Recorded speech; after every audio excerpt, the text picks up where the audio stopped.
recording. Double-checked a ruling about ritual casting because I was like, wait a second.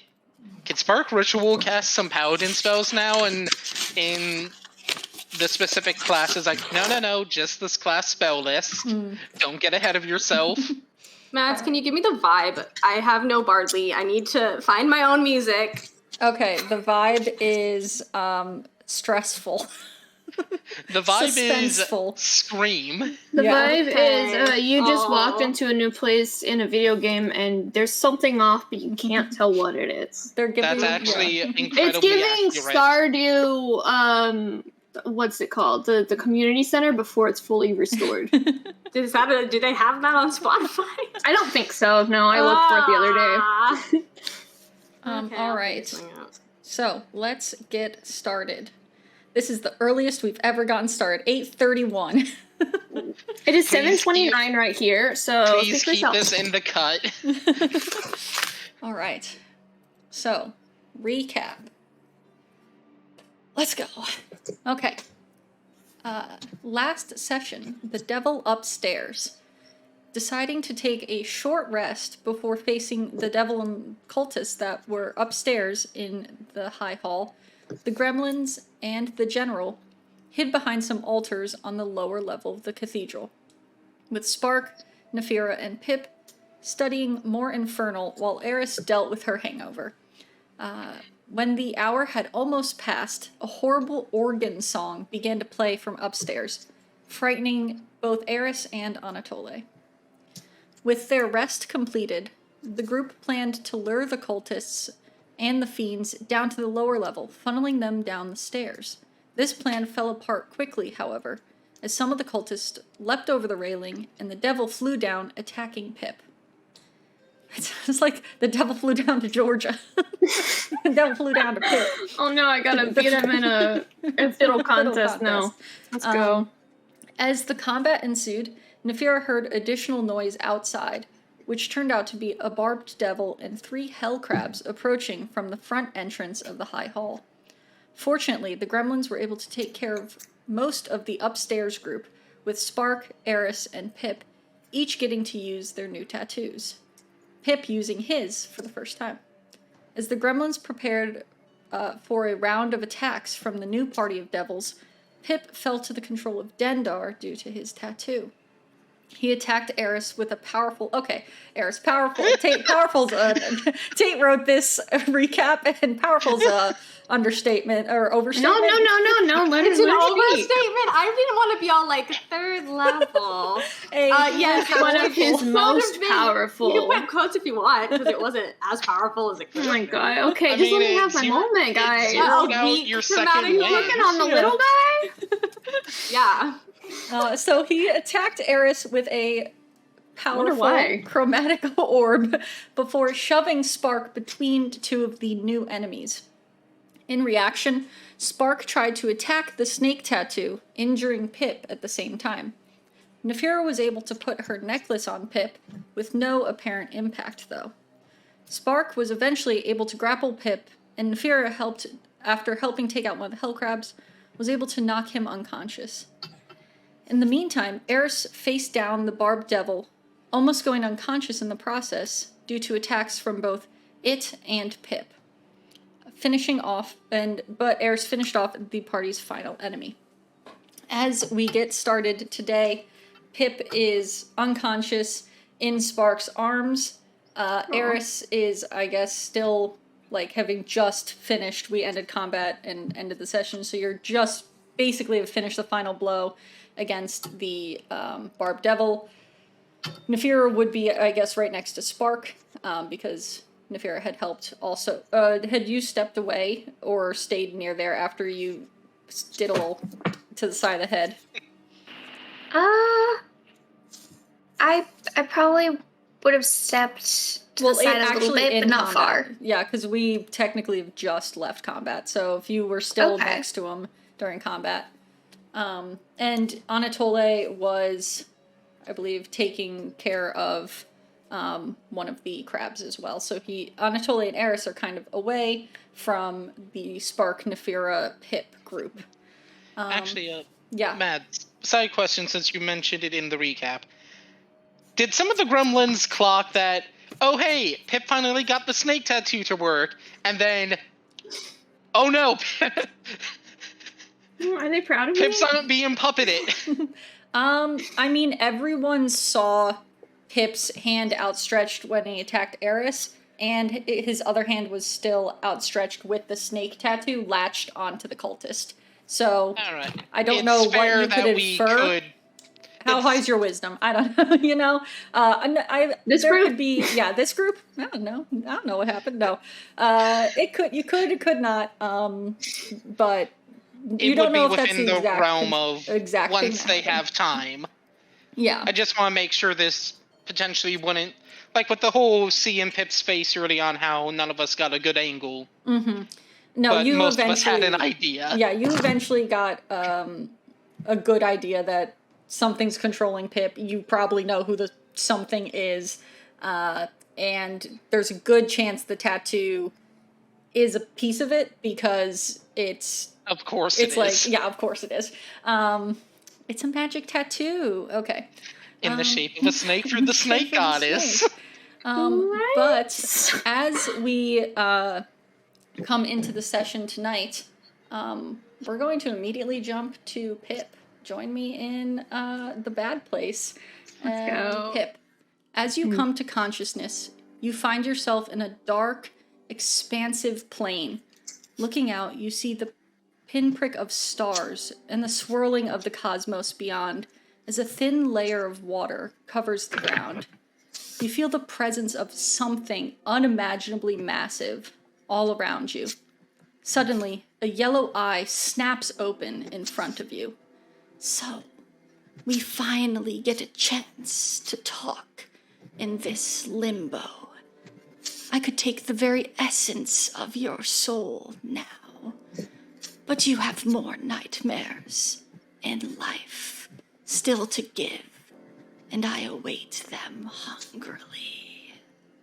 You feel a sudden pain on the skin of your chest, a burning sensation as you watch the yellow eye fracture and fade away.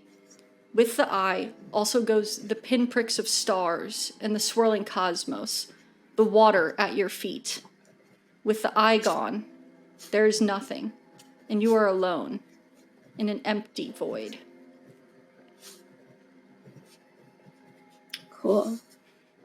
Juicy. Yeah, I guess gonna look around, see if there's anything. As you look around, you see there is nothing. You feel nothing. It's as if everything has been taken away other than that burning sensation on your chest. Oh.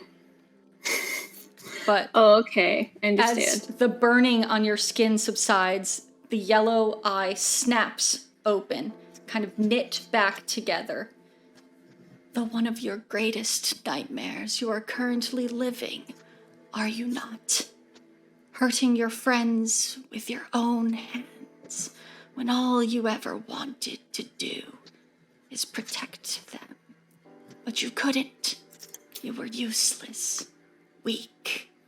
Do you really think you'll fare better against future foes? Again, that burning pain returns. The yellow eye fractures, and everything fades away. Silence, nothingness. You're alone. Cool. Let's just reach for his chest where he feels the burning. See if there's anything there. You feel what is a necklace there. Cool. And I know what necklace this is, right? Yeah, you know what necklace this is. Cool. Yeah. Look down at that. Know whose it is. Realize how it probably got there. And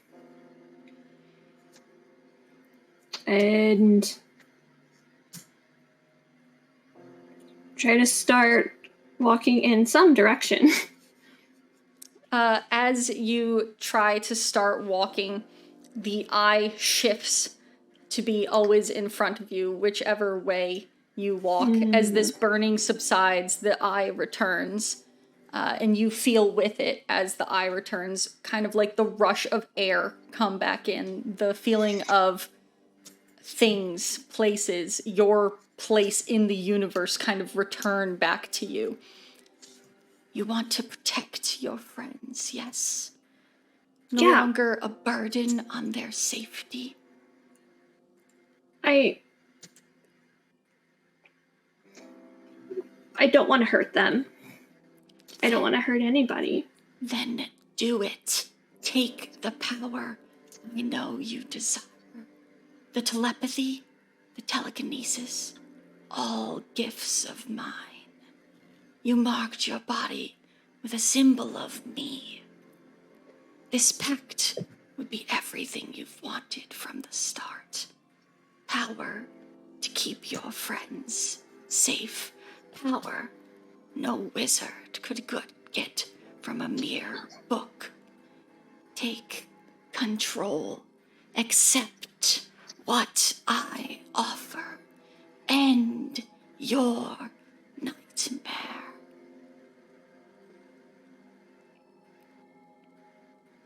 And they'll be okay. I won't hurt them anymore.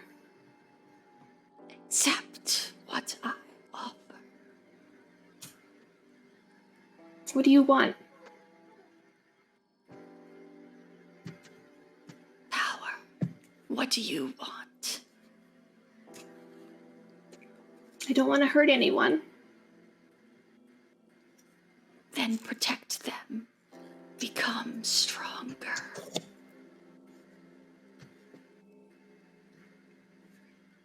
I can do that? No. I can protect them? Accept what I offer. And you Okay. can protect them. Okay. If it'll protect my friends, everybody, if I can stop hurting people, and I accept anything. So be it. As you say those words, I accept anything.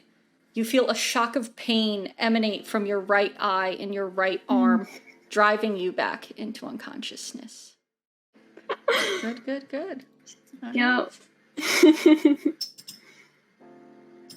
Monsters party. Oh, Alright. they're back. Hello. Hello. You away from bingo and good news. So, as you all have just finished this combat, Pip is unconscious. What is everyone doing right now? Okay. Aeris, she's going to walk over to the stairs to go sit on them. She's kind of staggering over. Mm-hmm. Nefera is trying to, I would say, mostly trying to hold back a panic attack, but isn't in a safe enough space yet to actually give into the panic attack. So just that. I guess general question for if Spark or Aeris might know this. I feel like out of the four, this is at least you're the ones most likely to know. If somebody's knocked unconscious and left to naturally regain consciousness, would either of them have a rough idea of how long that take? 1 to 4 hours. If it is a regular unconsciousness, if something else, coma, something like that, could obviously keep someone unconscious for longer. But generally, if someone gets knocked unconscious, they recover in 1 to 4 hours. All right. Specifically 1d4 hours, but yeah. But basically, they don't have to worry about quickly answering the question of who's going to be in control once Pip comes back to if he does on his own. Yeah, no. It's going to be at least an hour, probably. Spark's going to shift to carry Pip basically over his shoulder. Okay. We probably need to at least get out of the ground level. As Just in. Yeah, as you're saying that, Anatoly has just finished kind of slamming one of his swords through one of the hell crabs, and is headed towards Aeris. As Spark, I imagine you're kind of talking to everyone, but also no one at the same time. You're kind of just Yeah. like being, we gotta make a plan. We gotta do something. What the fuck is going on? Although Spark wouldn't curse. But yeah, a very panicked thing. Anatoly ends up walking over to Aeris and is like, "Are you alright?" I'm fine. And he kind of shakes his head a little bit and sheathes one of his swords and puts his arm out very like warrior style to help you up off the stairs and is like, "We'll have time to rest later, but we need to get out of here. We were not exactly quiet during that fight." No, and Yeah, neither okay. was it. Spark kind of looks back over to where the hand is. Should we just open that and now, or leave that unanswered? I mean, we need to get to the catacombs where everyone's supposedly where there's civilians. I mean, did you see any way down yet? The few of you that looked, I don't think we saw anything. Sorry, Mads, out of character question. Yeah. Is Vo still manifested? I think you if you lose consciousness, I think does Val also disappear? Yeah, like, is I'm not Val in the pocket sure. dimension, or Let is me see. Val just kind of potentially Chilling? chilling with us, sticking close to the master? And Kiki, please stop chewing on my phone cable. Yeah, we will figure You that being out. unconscious has no effect on your familiar. Okay, so cool. I guess Val is still there.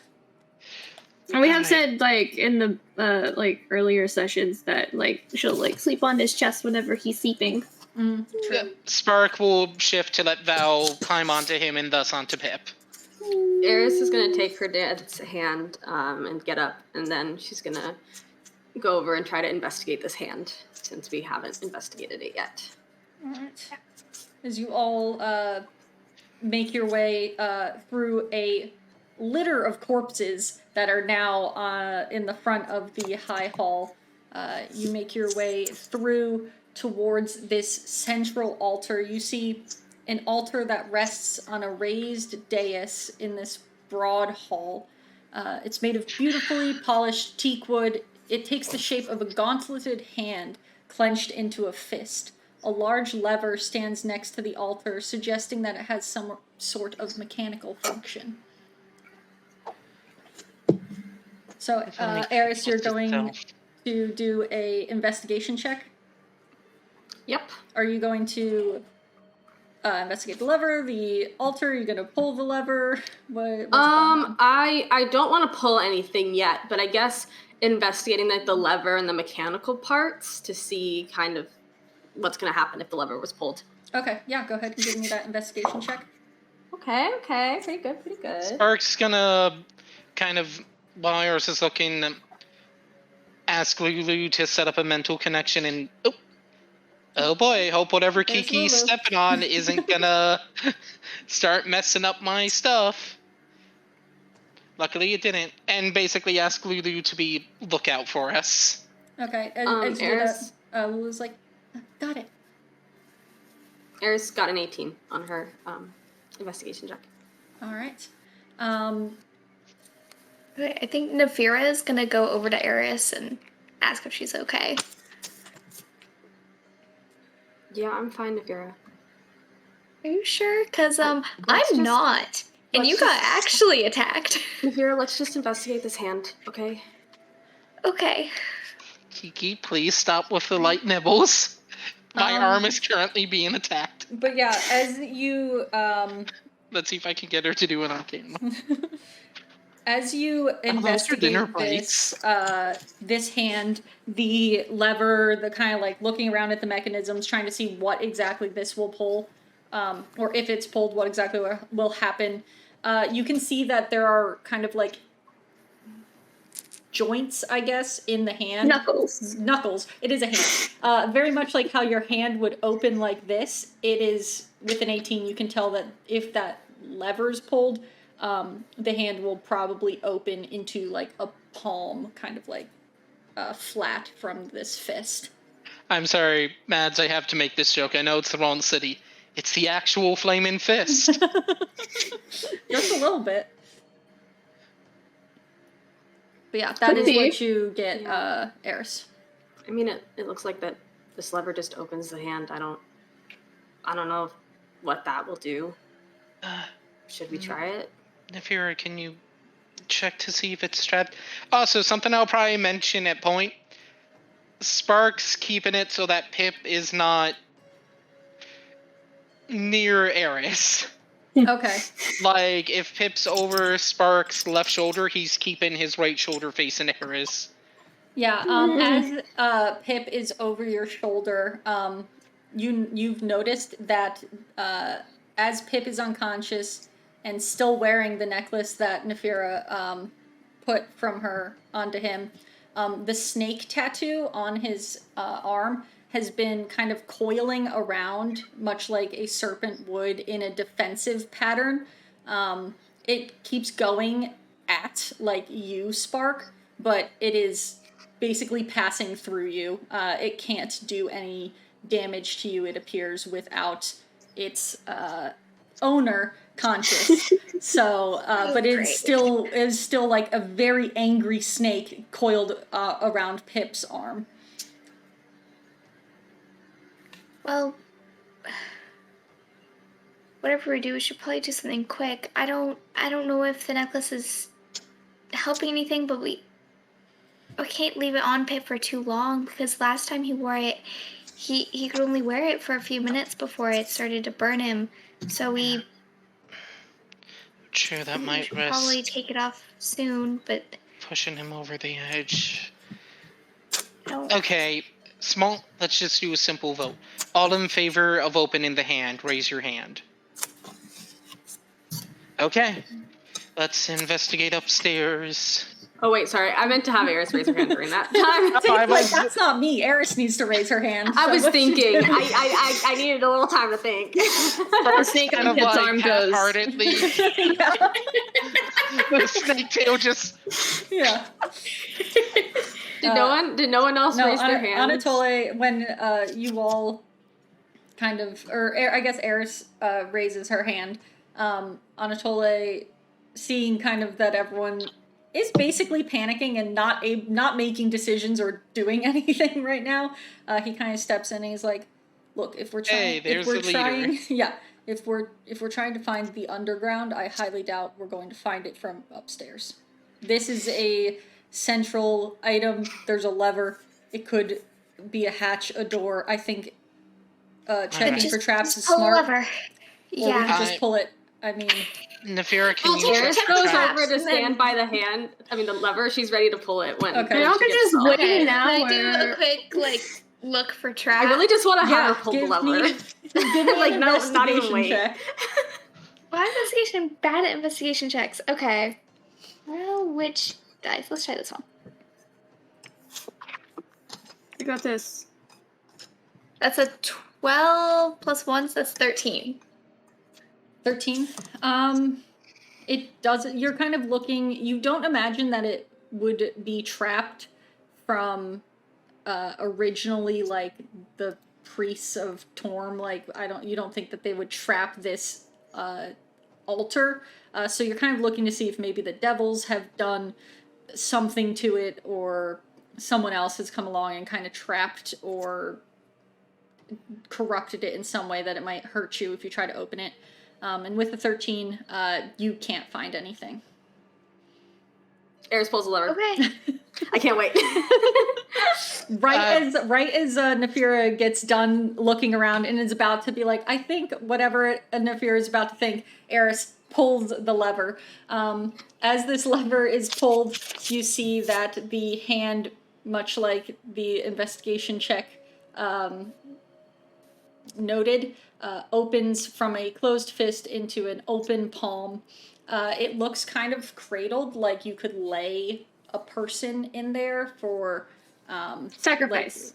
no, I that's not mean- Torm's thing. For perhaps a funeral or some other sort of Don't get any respectful use of a body. uh, and with that earlier investigation check, Aeris, you can just see from where you've pulled the lever, there looks to be a slightly indented line in the center that could be a hatch, an opening, something that is in the like meaty part of the palm of the hand that was before hidden. Can I have Vesper go take a look and see what she sees up there? Yeah. Oh, Vendetta will also. Yeah, But go look. ahead. Give me a perception check for them too. While watching this, if Val will let him, Spark's gonna lightly pet them on the head. Yeah. Val turns and bites. No! Wait, The this snake is- keeps trying to bite. That is and a 30-20 for Okay, Vesper. I rolled a 17, but let me pull up this, Vendetta's stat and not mine. 'Cause Val is watching the other two, kind of not longingly or jealous, but like that sort of vibe. Like, I wish I was over there, but is staying very close No, to Pip. Val could have ridden on Vesper's back Could if she wanted. plus 3. But her So that's a dirty boy, 20. He's And unconscious that's and why he's just Spark's snake. also petting Val, because he's probably like, you want to go scout too, don't you? But so as the birds hop up onto the hand and start Bye. looking around, in like around this panel, kind of doing like a little tap on it with their talons, investigating that way. They don't trigger anything, and it appears to be, you can hear when they tap, it is hollow underneath. So, or appears to be hollow. Okay. So it seems like there's something in the there's an opening inside the hand that's closed right now. Yeah, like a hatch or some kind. Okay. You Yeah, can't. Aeris is You're, gonna- you're not really sure. What there's no like a very obvious handle. And even though both the birds got quite a high perception, they are not like, they don't have hands. They're not able to kind of feel around and feel what this might be. How high up is the hand?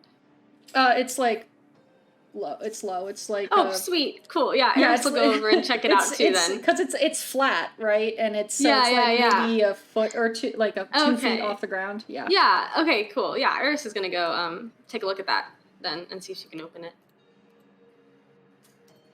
Okay. Yeah.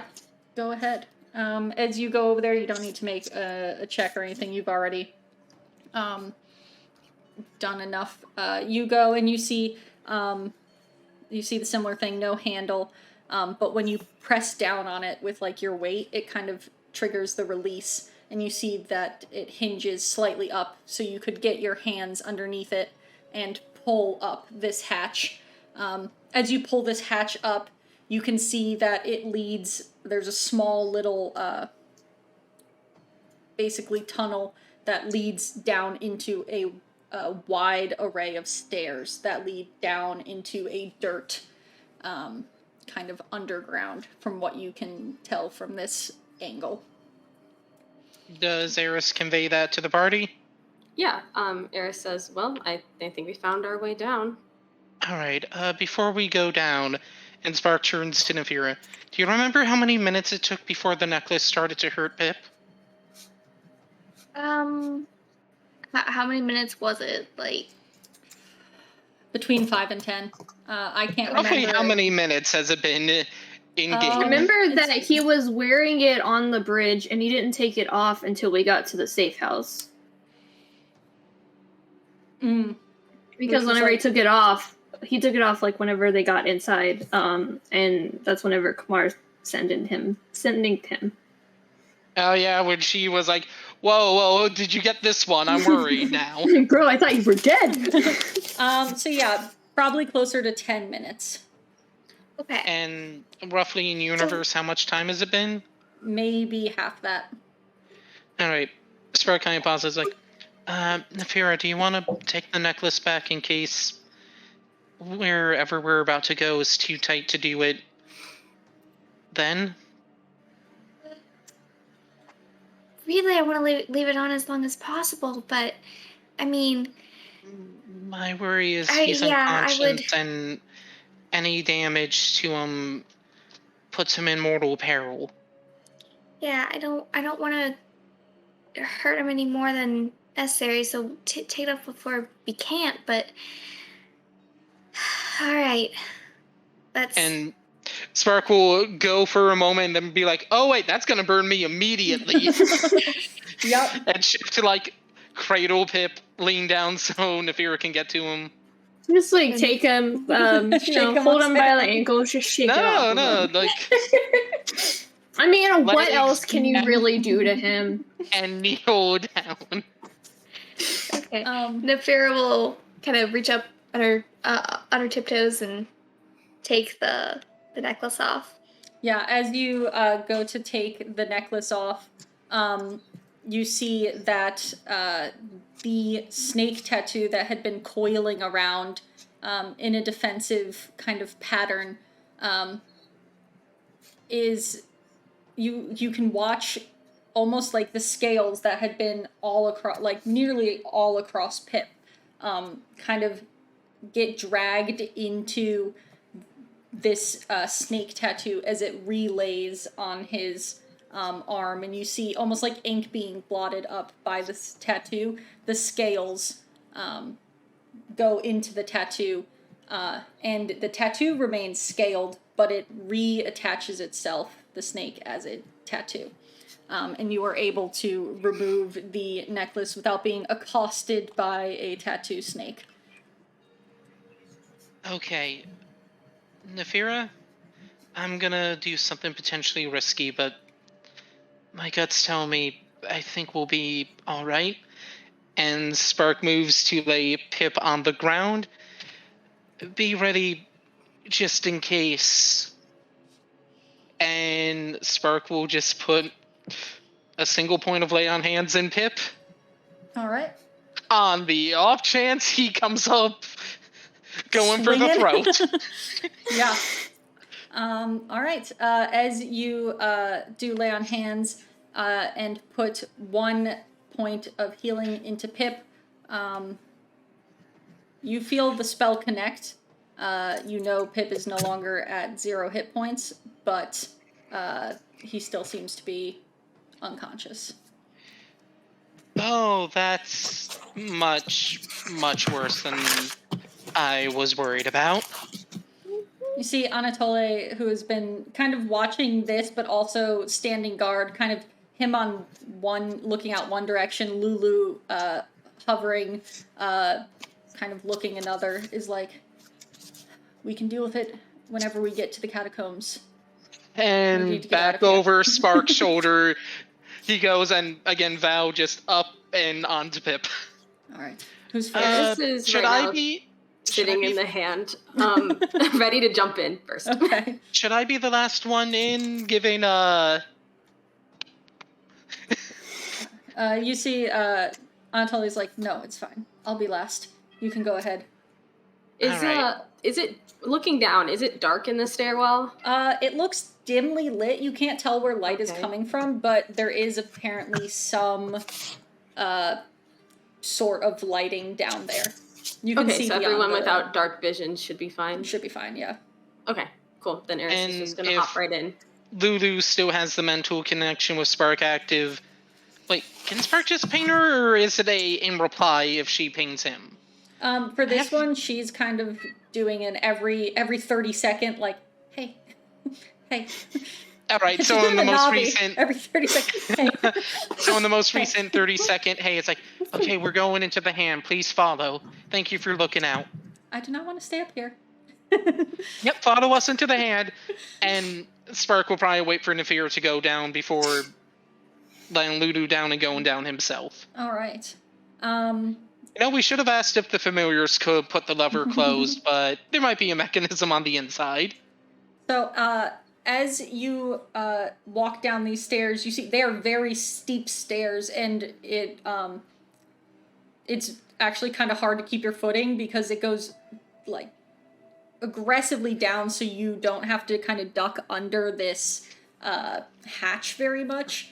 This arm, it's like, whoop. Yeah. So you have to kind of like cautiously make your way down the stairs. But as you get what is probably underneath the high hall, you see that the stairs open up, and it opens up into what is a pretty wide stairway down into these catacombs. You can see that the walls are made of dirt, but there are magical torches along the walls, or you imagine they're magical, as they don't seem to be flickering like firewood, and you can't smell any burning wood or anything. And as you all approach the bottom of the stairs, it's wide enough that like 3 of you could stand side by side. You see that, or you hear the lever slowly close behind you. And you are all now at the bottom of the stairs, and as you look ahead, you see that there is a kind of isolated tomb built into the dirt in front of you, and a pathway that leads off and to the left. As you get down there, you see that Anatole is like, I think we're probably safe enough from any of the devils here. They would have to find that latch. And as he says latch, you hear a as the hand is reclosing. Oh, thank goodness that didn't happen when we were coming in. Whatever we need to do with, and he kind of gestures towards Pip on Spark's shoulder. We'll fill you in when we get a breather. I think Aeris and I could use it a lot, but let's find the civilians first. Agreed.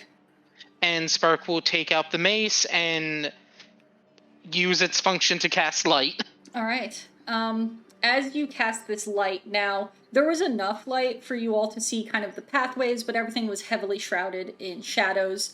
You see that this isolated tomb at the end of the stairs has a body of a young woman lying on top of it, a gleaming greatsword at her side. As you kind of step even just 1 or 2 steps closer in order to basically round the corner, either to go further down the hallway or towards this this tomb, essentially, you feel this intense shockwave pass through all your bodies. Spark, you recognize this as the feeling of radiant energy that emits from you when you smite an enemy. It's unsettling to all of you, but you don't take damage, and the desire to like turn and flee is very brief. But you imagine that it is some sort of magical protection against evil, or some sort of spell like that, which bodes well perhaps for the civilians, and could be why so many of them were able to stay hidden down here. Maybe the idea will be, and Spark turns to Anatoly after they feel that, maybe we move the people from the hideout here instead of the other way? Anatoly gives you a kind of a sad grin and laugh, almost, as he's like, I don't think there's very many of them left. Moving them here probably would just end up more of them dead. So. Oh, right. Also, thank you for the armor. There were a lot of blows I would have taken if it wasn't for it. Glad it could be of use for someone. Shall we? And you see he kind of starts to walk ahead. Maybe Aeris walking is off gonna a follow little, right a little behind bit him. of emotions. Oops, salt in the fresh wound? What's that? But as you head deeper into the catacombs, you can feel the slight dip of the ground in some as it seems like is leading you further down and down into the earth. In some areas, there are like recessed mausoleums. You see kind of plaques that say the final resting places of priests, warriors, other servants of what you imagine is probably Torm, as this cathedral is dedicated to that god. You see there are lots of small alcoves that lead off to little side areas. No, this seems to be one central path, not a ton of winding. And you see as you pass to your left, you can see through an open archway, essentially, a large ornate temple full of rows of benches. Wow, I have not been at church in so long. Rows of benches, all the church things you would see in a cathedral. Imagine very ornate, but Is someone taking tithes and offerings? Are there any ushers? Yeah, no, it is completely empty as you look in here, but it is elegant and ornate, despite the fact that the walls are dirt. There's gold like gilding on a lot of stuff, rubies and sapphires. It's a very interesting contrast between the dirt surroundings. And you see that as you continue past that church, more alcoves that each hold what seems to be a former high priest of Torm. Spark, this is very different for you than the way your goddess and kind of people who follow your goddess would worship, or how they would set up such a holy place. It's not like uncomfortable or anything like that. It's just you kind of notice how different each religion to different gods and goddesses can be. Is you keep... Oh, listen, y'all. Spark's having an intrusive thought right now, where it's like... So, table talk. His intrusive thought right now. So, was the goddess able to save them from the contract? Sorry, God. Yeah. That's his intrusive thought, seeing all of this, where it's like... Is it even worth it? Is religion worth it? Oh, no. It's not, is religion worth it? It's more... Were at least these people saved from the abuse of this city's leader? Yeah. Did these people get saved before the rapture? Did they repent?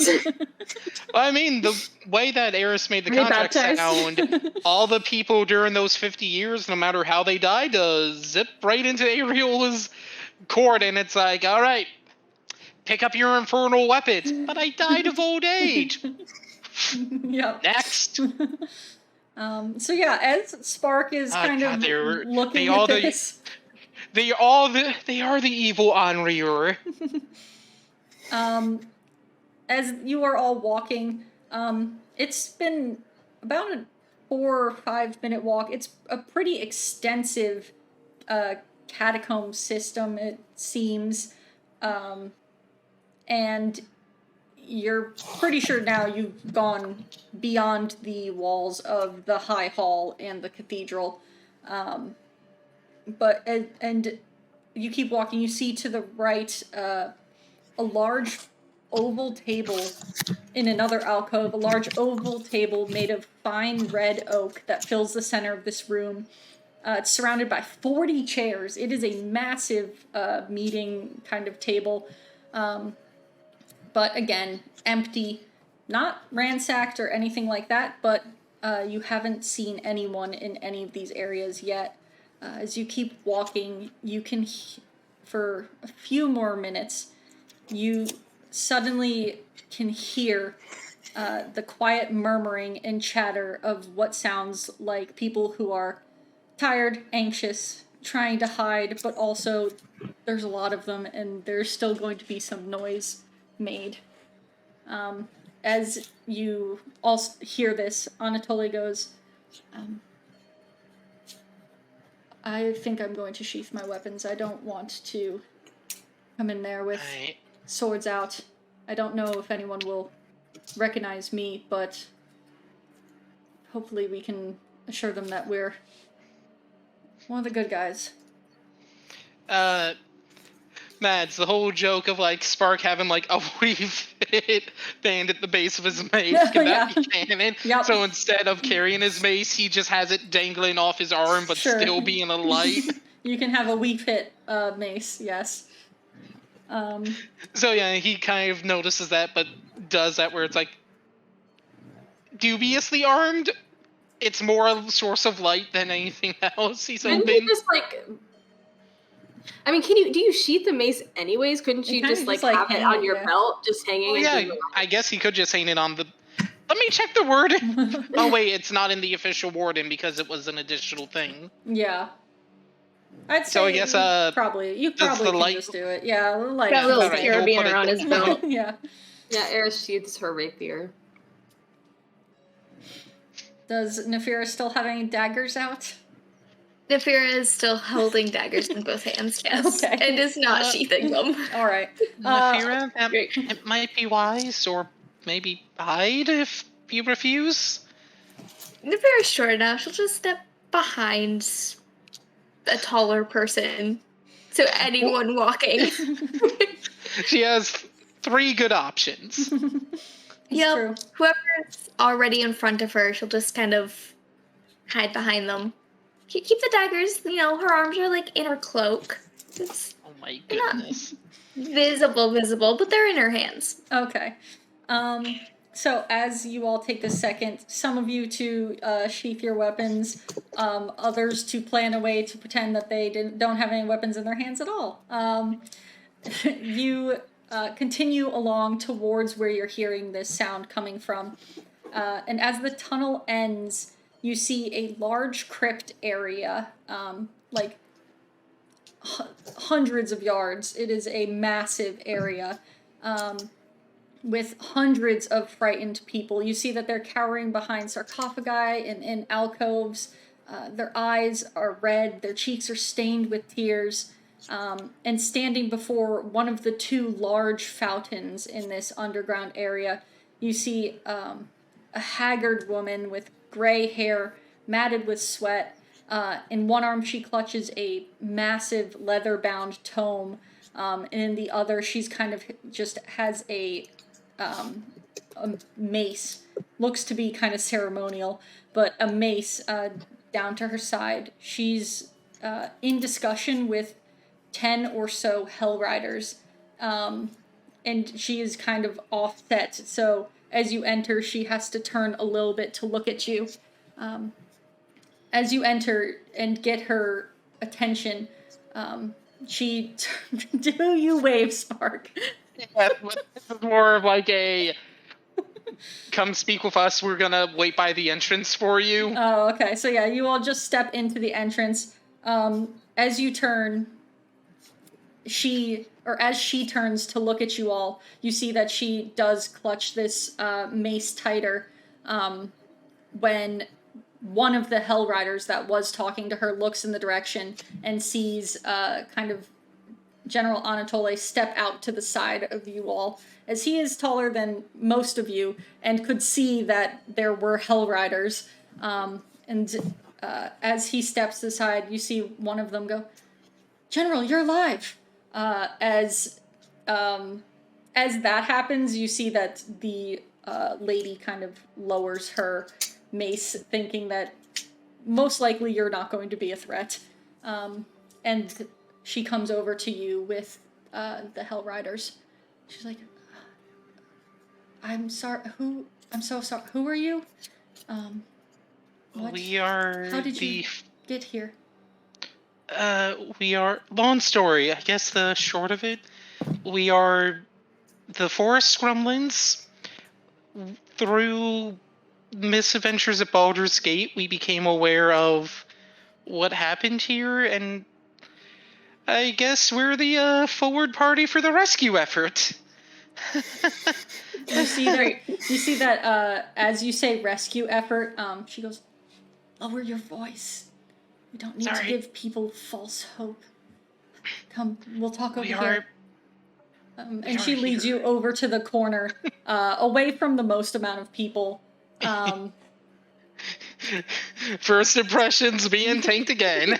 Okay, just don't mention that their souls are forfeit this time. Don't look at me. I'm not gonna say anything. I'm not gonna do it. Girl's just thinking about about it. Oh no, she's a little upset right now, so who knows what she's gonna say. But as, oh yeah, true. Yep. Aeris is probably in full angst mode. As you all head over, Anatole says a few words to the Hell Riders and follows as well. You see that this older woman goes, well, I mean, we'll take any help we can get. I'm Feria, by the way. Spark's your friend, gonna okay? do his... As she sees Pip slung over your shoulder, she's like, I'm no healer. I was just an acolyte in the church, but I'm sure there is someone around here who can heal if needed. Potentially, this is gonna take some explanation. We'll circle to that. For now, he's stable. That's very well. At least in body. Aeris, you see, as she kind of had opened her arm to be like, is your friend okay? You can see the title of this book. It is the Tome of the Creed Resolute. It is the signatures of every single person in Elturel that has had their soul forfeit. She currently is clutching it and keeping it very close to her. You only caught a quick glance as she had kind of moved to see if Pip was okay. What? Yeah, Aeris's eyes light up a bit when she sees the book. Why do you have that? You see, as you immediately cut in front of any introductions, you see that she's like, I took it to safeguard it. It's a record of our city. I couldn't let the devils get a hold of it. Aeris is really mad. I think she's not really sure what to do because part of her is like, I just want to set that thing on fire. And then she's also like, if I set that thing on fire, could that make everything worse? Maybe. So I think she's kind of like fuming. Can Spark's passive definitely. insight pick up on what Aeris just clocked? Well, I mean, Aeris asked, "Why do you have that?" And she basically told you to safeguard it. You could gather that it is probably the tome, as you all also knew about it as much as Aeris did. We might want to see that part of the explanation. You're... what to say, Is Spark gonna tell everyone? Spark's thinking about how much of what to say. Is like, as she sees that you are trying to figure out some delicate stuff, she's like, look, we can talk about everything. Perhaps introductions and rest. You all look pretty worse for wear. we fought our way here, so yes. I would imagine you did. No one followed you, right? Spark kind of looks over at Lulu. Is like, were we in the clear? You hear Lulu go, I sensed no one and saw nothing. The celestial elephant says we were in the clear. As you point, you see Feria look behind, like, past you, and is like, oh, okay. This is way above me. I just started following Torm. This is I'm the only one left. The first week is real rough. Orientation was bad. It was orientation, go to hell, exist in hell. That's how most corporate jobs are. Right? What is that one like sorority thing? Like Hell, oh yeah. Like hazing, like Hell Week or whatever. Yeah. Actually, Spark's just gonna do like his general introduction vibe check. So Yeah. I go was just for gonna say, can I make an insight check to see how observant she seems? Nat Yeah. 20. Oh, I have the download on this there woman. we go. Dice Y. Mm-hmm. Why do I roll nat 20s Oh, on insight checks yeah. against religious women? So suspicious of Eris's religious women. Insight is Listen, it's 7. general vibe 7. checks. Yeah. Aeris, you are still you're trying to control every feeling going through you right now, and you have you're like, I don't even think I remember this woman's name. It went in one ear, out the other. Speaking of name, how is her name spelled? P-H-E-R-R-I-A. Because it can't obviously sound, let's be spelled like how it sounds. Listen, English did that to itself. Yeah. I almost got it right. Anyway, what's the initial vibe check Spark gets for her? You get that she is absolutely out of her mind afraid. She doesn't know what she's doing. Everyone looked to her because she was one of the few kind of acolytes left of Torm, and she had maybe the foresight, maybe the stupidity to grab the tome, which every single one of the people in this hall has put their hand on and know it is crucial to basically what they think of as Elturel. So she is in way over her head, but seems to be extremely forthright about what she is attempting to do, which I guess keep people alive and not have them panic. But she's not a leader. She doesn't have any of that air of like, I've got this, it'll be okay. She is just rolling with the punches, and they are punching hard. Is there anywhere private we can talk in more detail? And at the very least, I'd like 10 minutes to do something that's important to my friend here and potentially that tome. Yes, we could. There's a meeting room. I believe you passed it on your way here. The one with the nice red table. Yes. Most It are was too afraid. so well made. It's beautiful. I don't know how they got it down here. It's one solid piece of mahogany, or oak. I think don't I've really seen. remember. I think I've seen some casters be able to shrink items, so maybe that's how. But yes, we could go there and talk. We shouldn't be bothered. Yes, let's go. Yes. As she heads out, none of the Hell Riders follow her. They stay, and Anatole does follow you all, though. The Hell Riders seem to just almost be in like a defensive kind of position in front of this font or this fountain. They don't have any desire, or maybe you weren't exactly sure what Anatole told them, but he might have given them the stay here, guard the people that are alive. Spark will kind of hang back with Aeris, is like, sorry, this is a lot right now, but maybe we shouldn't just rip the band-aid off with her. At least let me cast Detect Magic on the tome first. It looks like you're thinking about a lot of different thoughts right now. Yeah, that's fine. Thank you. So yeah, you all make your way. Feria doesn't say much as you head back the minute or two to that huge war room, meeting room, whatever you want to call it. And as you enter, she goes, well, we can talk in relative safety here, I guess, and you can do whatever it is you need to for your Yes. friend. I guess first, can I please have your patience for 10 minutes as Spark begins to ritually cast Detect Magic? She's like, so how was the fight in here? And she talks to the rest of you as Spark is casting this magic.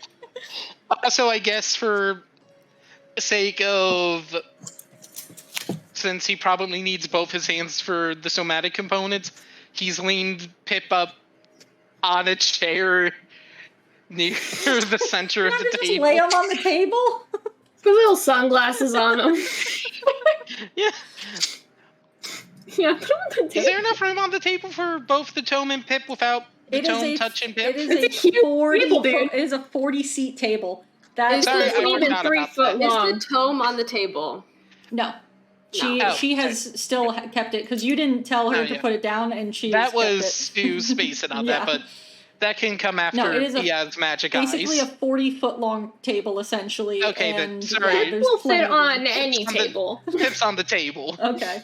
Yeah, you put That Pip on the was- table and start casting your Detect Magic. Yep, let me know when the 10 minutes pass. Yeah, you'll see that. Yeah, so Feria tries to make that very awkward, conversation, then quickly gives up on that line of, pleasantries. As you could tell, she is exhausted and stressed, and she can tell you all are dealing with some things. So she kind of just stands off to the side. What is everyone else doing? Pip, you're still unconscious. Yep. So Nefira I'm gonna and be unconscious. Aeris, what are you up to? I don't know. I think Y'all, Kiki is sitting in the dice tray I'm using. Oh. I'm not going to Nefira be probably able to would've roll sheathed anything. Her one of her daggers, at least. Mm-hmm. Probably both, and is just kind of holding onto the sheath Mm-hmm. of one that, holding onto the hilt. It's sheathed, but her hand is on it. It was probably just hovering as close as they can get to both Aeris and Pip. Are Aeris and Pip next to each other? Aeris, where are you compared to Pip? So, Nefira, you kind of are pacing back and forth between where Pip is on the table basically. and where Aeris has positioned themselves. yeah. Where's Aeris? What is Aeris doing? Eris, I think she's standing over by the entrance, probably leaning against the wall. And she has her notebook out just in case she needs to take notes on anything. I think once it gets close to the end time for Spark's ritual cast, she's going to cast Mage Hand. Okay. Just have it ready. Anatole has kind of been... at one point, he was standing near Pip. He moves over near Spark. He moves over near Nefira, kind of not pacing in the way that Nefira is pacing, but more like he's trying to gauge the best place in the room for him to be, either tactically or otherwise. And towards the end of the time, he just goes over to Aeris and lays a hand on her shoulder and gives it a little squeeze before he heads to have a quiet discussion with Feria. You can hear him just asking some questions about how many more Hell Riders, and then he goes, which you can all hear as he's like, what? The Grand Duke, did he come through here? We heard he was supposed to be with everyone here. Is he still alive? You see that Feria kind of at this point is addressing the Duke, but also everyone else. It's like, he took a group of his guards and some of the Hell Riders as well, maybe 15 or so. He went to investigate the Grand Cemetery.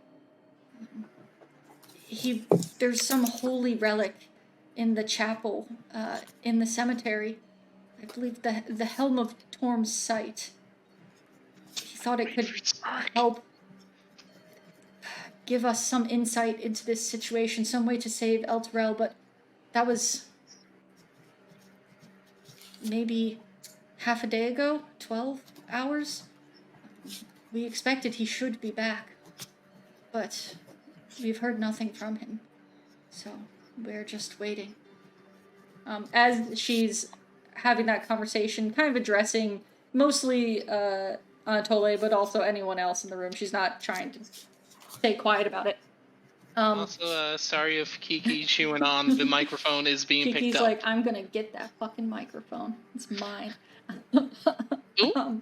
Nope, she's going for the hand instead. I pet her too much. The 10 minutes elapses, and Spark, you can sense obviously all the magical items that are on your companions, their tattoos. You see the book, and it is very faintly magical. It looks like the type of spell that would be more of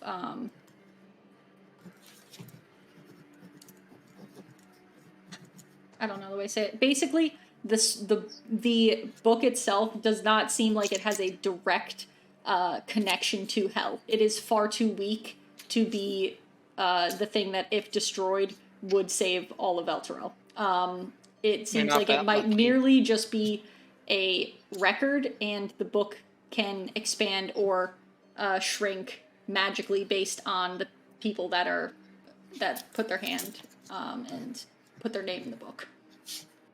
All right, Spark's gonna look over at Aeris and start basically describing verbatim exactly what he sees, knowing that means he's gonna need to explain context to our new friend. Mm-hmm.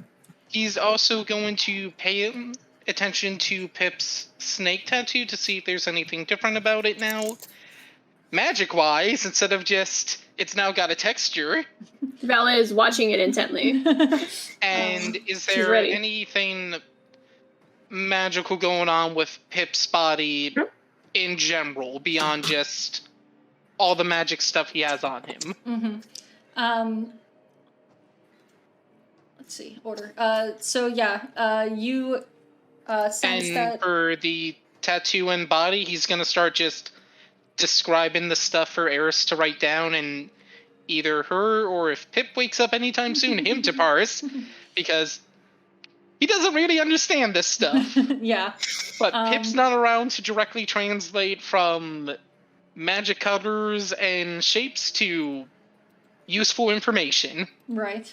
Sally, who knocked me out? I rolled a nat 1 on there was save. You, as you kind of explain the tome, everyone else hears Theria go, well, I could have told you about the book. It's not really that... Matt and Spark doesn't hear any of this, as he's too busy trying to now focus on Pip. Nothing has changed about Pip's tattoo. Magic-wise, it is textured now. That's fun. But it is not fun. Magically changed. And put those air quotes down. And nothing about Pip is magical. Other than, does he even have a magical? I guess his wand, but that's probably wand. He's got his book. Yeah, I mean, spell book. Yeah, those things are would magical. any of the paper and ink that Pip has to add stuff to his spellbook be magical? Yeah, it's mundane, right? I don't remember, but he's got a healing potion on him. Yeah, it's everything that pings is like very mundane magic, very boring, basic magic items. Okay, that's good, but worrying. And he names. I might need to write down the phonetic spelling. Furie? Feria. Hold on. To move and not disturb the cat. Alright, he turns and looks to Furia. Is like, okay, more detailed explanation. And Spark looks over at Aeris. Is like, feel free to cut in if you feel it's necessary. Via our misadventures of Baldur's Gate, we became aware that the leader of this city made a pact with Zariel 50 years ago in exchange for something. Sorry, in exchange for the companion for the city and all those in it when the timer came up to be transported here.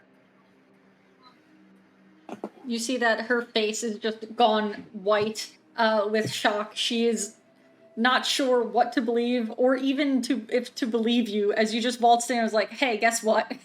I got some news for you. In her moment of shock, can I steal the book from her? I just want to take it out of her hands. Okay, yeah, as she kind of, I will say she does, because she had been like clutching it pretty close, but with that shock, kind of it loosened a little bit, so let's do a fucking contested strength roll, I guess. Okay. Also, I have miscalculated.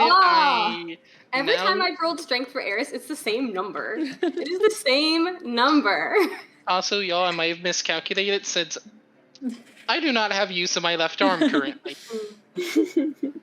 Wow, I could not have gotten a more generic, like, NPC number. Alright, what'd you get? I got a 10. I also got a 10, and she has no bonuses to strength.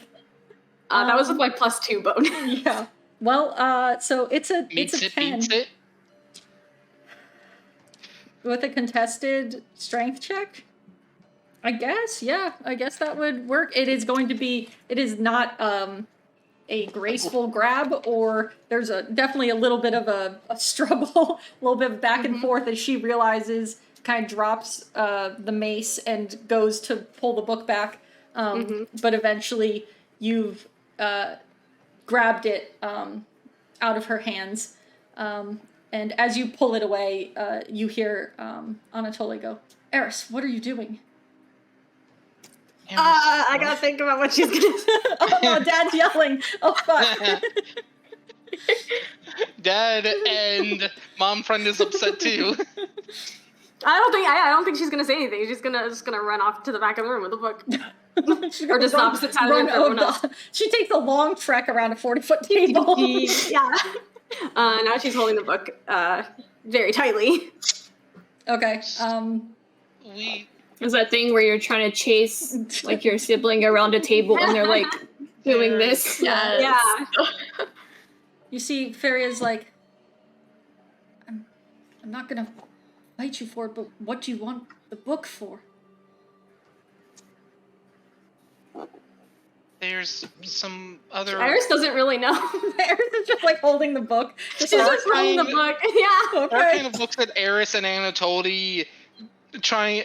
Here, seeing if his eye contact thing will work this time. He's trying to get their read on... Should he mention the whole and, oh yeah, all your souls are forfeit bit, or even allude to there's some other stuff in the contract involving the citizenry? Didn't you just say that? Was I mistaken? No, what did you end on before Aeris stole the book? What he basically mentioned is the companion came from a deal to drag the city and anybody in it at the time into Avernus. He omitted the whole anyone who's been a citizen ever bit of the contract. He's omitted the whole if you die, your soul's going straight to Zariel bit. And who are you making eye contact with? Her or Aeris and Anatoly? Aeris and Anatoly. Aeris, after like pausing for a second, because I think she's acting on her emotions and hasn't really put like a lot of thought into it. She's like, how this book get in my hand? at Feria and say, this book is a curse. And she's like, you can tell that she's kind of debating burning it because her hands are like glowing a bit. she's still unsure if she wants. Like she knows she really wants to, but she's still just not sure if she should. You got your family tree in your hands. I know. I know. Anatole catches your eye, and he gives the slightest shake of a no towards you, Spark, as you're about to say something. And he just turns and he's like, Anatole turns to Aeris and he's like, trust me, I know what I think you're going to do, and let's not just yet, alright? Aeris like lowers her eyes a bit and then puts the book in her bag. Okay, just whoop, just steal the book, stealing the school book. It's staying with her. It is a thick book. Okay. How much room do you have in your bag? All the now. It's a bag of holding. Although I guess you did burn shit. the one book, so you do have book space now. Yeah. That's Yeah, true. that is true. That's true. We're potentially think this book will be a clue to helping us undo whatever your leader, whatever bargain he struck to harm so many innocent people. If We it can help, might have to borrow it. if it can help, then I will. I mean, I just couldn't let it fall into the hands of any of the devils. I don't know what they could do with such a book. I just panicked and grabbed it. I had happened to be nearby when the city was pulled through. You see, she kind of trails off as she's having PTSD flashbacks of the city being shunted to... Spark will move to try to Avernus. give her, like, a grounding, gentle touch on the shoulders. Like, it's okay. Can you find the Grand Duke? He was the one that was keeping people calm. And people are starting to notice he's been gone. You told us where he's gone. Maybe once Aeris and I outright individual introductions. I am Sir Spark Carpenter, Green Knight of Maliki. Nice to meet you. And she looks and she's like, Aeris, I presume, as you've gotten yelled, your name was yelled by Anatole. Yeah, I'm Aeris, Flaming Fist. One of the Grand Duke's men. Yep. And then she looks to wherever Nafir's fucking wearing a hole in the ground, pacing. And you? Vera. And then just kind of continues pacing. Returns to pacing. And your our friend? knocked out friend is named Pip. Well, it's nice to meet you, but no, it is nice to meet you. Once If you should absolutely rest. Running after the Grand Duke, who may already be dead when you're looking not the best. It might be a good idea to take as long of a rest as you need. My worry is, do we just take an hour, or do we potentially push it and try getting some sleep? Plus, Pip's still not fully back yet. You see that Anatoly kind of steps in and is like, we have had quite a rough morning, so to speak. I think a longer rest could do us all well. There's no guarantee that once we go after the Grand Duke, we will be able to rest at all. It's probably going to be quite a fight. We need to be at our strength, including, well, hopefully including him. Okay. And Spark will pause, now knowing that he could potentially burn through some spell slots. What? Alright, he doesn't have access to level 2 spells yet. Okay, what does he have prepared that could potentially help? Oh boy. Command probably wouldn't work since, as far as they're aware, Pip's not even in the car anymore. Pip is still God, unconscious. He is strapped to the roof. Aeris is gonna say, we should probably rest in here, not with the rest of them. Yes. And That Spark is kind fine. of looks back. We did inform some people in Candlekeep about what happened to Elturel before we were sent here. So my comment that we might be the forward party to a larger effort could be very true, and he kind of gestures at Pip. Unfortunately, he's our Point of line of contact. communication with the Look, prime no one material. else is- Our no walkie-talkie is dead. No one It else has is no CC'd. batteries. No one else is CC'd on the email, so we're real I mean- screwed right now. I mean, The best surely we if could Kamar possibly tries to, hope- like, sending him, she would try to sending one of the others instead? Probably. She's a smart Actually, lady. Spark would probably echo that sentiment. Is his mentor is keeping in contact with us. Wait, Kamar was the mentor, right? This is Stu being with his name confusion talking. Yeah, Kamar's a mentor. His mentor was keeping in touch with him. Maybe after one or two non-replies from him, if she has the capacity, she'd reach out to somebody like Aeris. Mm. She hasn't tried And- yet. She might be weighed in between attempts, but I guess something I'll try right now. And Spark will dump 10 points of lay on hands on Pip. Aeris is gonna tell Feria that she should probably leave. Are you trying to persuade or intimidate? Like, this shit's gonna get real. intimidate. Yeah, probably intimidate, just based on how things go have been ahead and going. give me that intimidation roll. Okay, that is an 11. Okay. You see that Feria looks at you as like, right. Well, whatever you need to do with your friend, I will be in the main crypt. If you need anything, we can talk later. Sure, if you just ask around, people will point you in my direction. Oh, also, before you head back, I know you seem in over your head right now, but thank you for doing your best to keep these people's hope aflame. It's what they need right now. I mean, what else is there to do, right? Well, good luck, I guess. Thank you. And she looks at Aeris of like, why are you trying to be like, it's gonna get real in here, as she leaves. And with that, as Spark is dumping 10 points of lay on hands, let's take a bathroom break.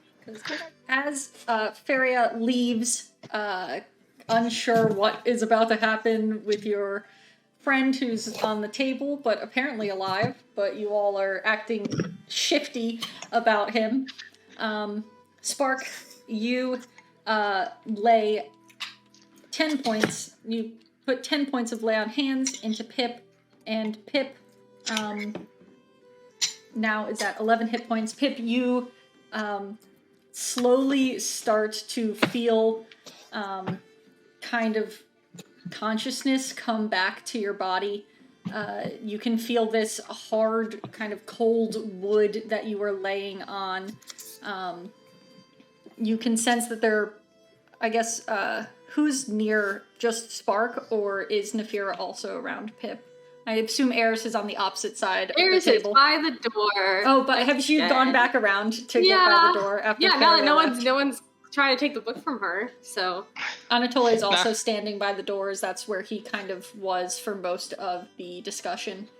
Where's Nefira? Nefira's probably at this point gone and stood close to Aeris. Okay. So Spark is really the only one standing near Pip. Pip opens up with a shocking grasp at advantage, roll initiative. Straight to the throat, like. Yeah.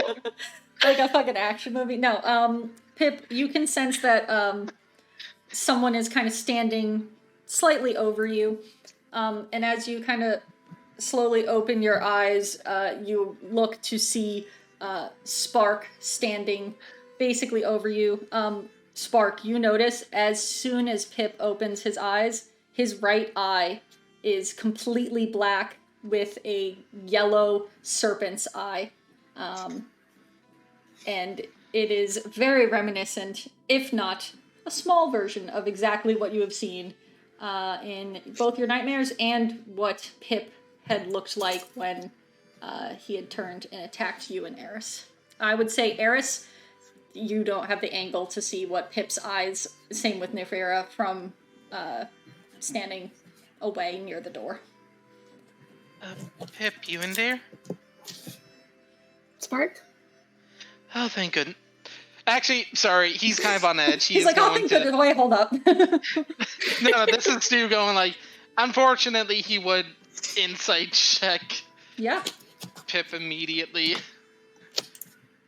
Do I roll something about that? You might beat it. Let me check. You know what? You think I'd have his insight mod memorized at this point? 10. Pip, you roll either persuasion or deception and let me know which one you are writing in a message. Alrighty. Then just give the total. Yeah. Well. Did we both roll though? I haven't rolled yet. I was just looking at my modifier. Another 10 battle off. It's a 12 total. Okay. No, well, whatever it is, Spark's gonna buy.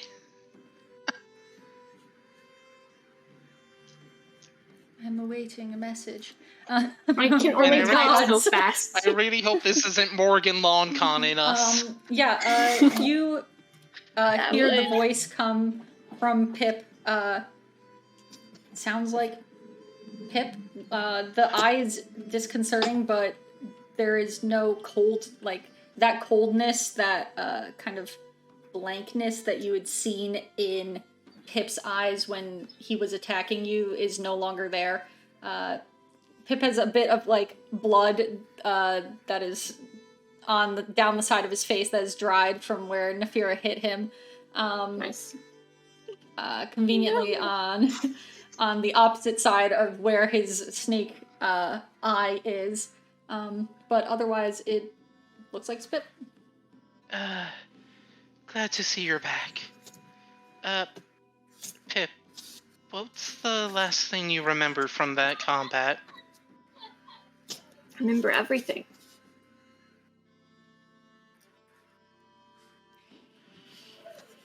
Sorry, I thought getting the snake away from you would help.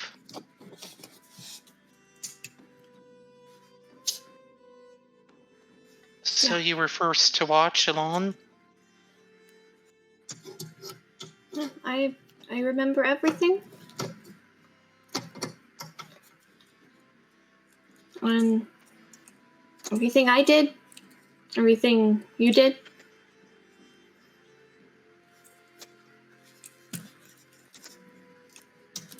Sorry about, again, the snake tattoo thing. Aeris is taking it pretty roughly, too. Yeah. How are you feeling?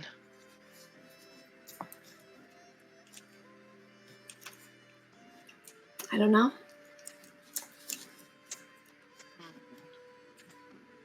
And Tired? Spark, that's... The fear will probably have been, like, creeping closer I think once slowly Spark throughout didn't get murdered, Nefera started to move up once they started having a conversation. Yeah. You can hear FOMO? You can hear That's fair. basically. You can basically hear what they're saying, but obviously, like, it's very quiet from where you are by the I door. imagine having another entity puppet your body, it would be exhausting. Oh. Yeah. Also, I guess two things to draw attention to. Look at your tattoo. Yes. And his tattoo. And you can quite easily see that it is scaled, as if there is a snake that has just been pressed into the top of your skin. And some fingers over it. Feels a little texture. Oh, he's got a whole built-in like Stem. stimming situation. Look at that. Dendar is Turning Pip into a fidget toy. So, and another thing, Mads, would any metal either on Spark's shield or in his inventory work to at least let Pip see his reflection? Yeah, probably your shield would be enough. I mean, his one eye is blue. He might not be able to see very clearly what the other eye is, but he could probably guess by the colors. That's not blue. And Spark will hold up his shield. I'm a man, but I know my colors. Yeah, unfortunately, there seems to be some more lingering beyond the scales. Okay. Maybe, and he puts the shield down, avoid trying the tattoo in the future? But I was helping. It worked, and I was helping. The tattoo worked, but it seemed to give her access to you. She already has access to me, Spark. More than usual. You turned on us, and... Thought I was protecting myself. Did we...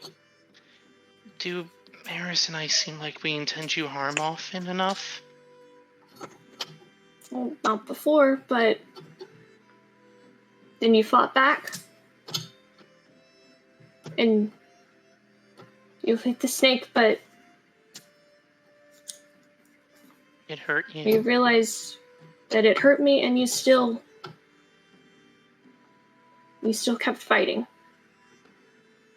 And you didn't talk to me.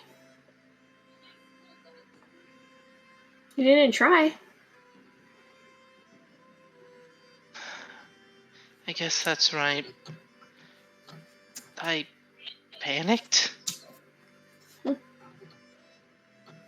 I worried that you were a passenger and had no means on your own at that time. So sorry for not trying. Thanks. And Spark will kind of shift and look back at... Is Nefira trying to stealth on her creeping up? How close has Nefira gotten? Probably pretty close at this point. Spark goes to look. It's like, oh shit. Where'd you did it again. But yeah, okay. So we'll say Nefira's probably like a foot or two from Spark at this point. Aeris, what's going on with Aeris? As Nefira has approached, Anatolia is still standing nearby you, Aeris. Yeah, I think Aeris isn't looking at Pip and Spark, or in Atole, probably like somewhere in the middle. Her eyes are definitely glowing. She is quite upset right now. Mm-hmm. Kind of like, not zoning out, but kind of like, for lack of a better term. Yeah. If Vera will probably look up and just be like, Pip? Is that you? You're back? That's me. Hey. Hey. Can I hug you now? Maybe later. Okay, 'cause you really, really scared me, Pip. That was kind of terrifying. Because I was just fighting this cultist and these devils, and then I turned around and you attacked Aeris? And it looked like you just attacked out of nowhere, and then Spark was fighting you. And Vera, I know what I did. Okay. And everything that they're saying to him, like all of the recap, you just if you notice, see it like just like light like start to like drain from his eyes as he's like, ah. But hey, Val stayed out even after you were knocked out. Yeah. Yeah. She's good about that. Mm-hmm. She helps me sleep sometimes. Yeah.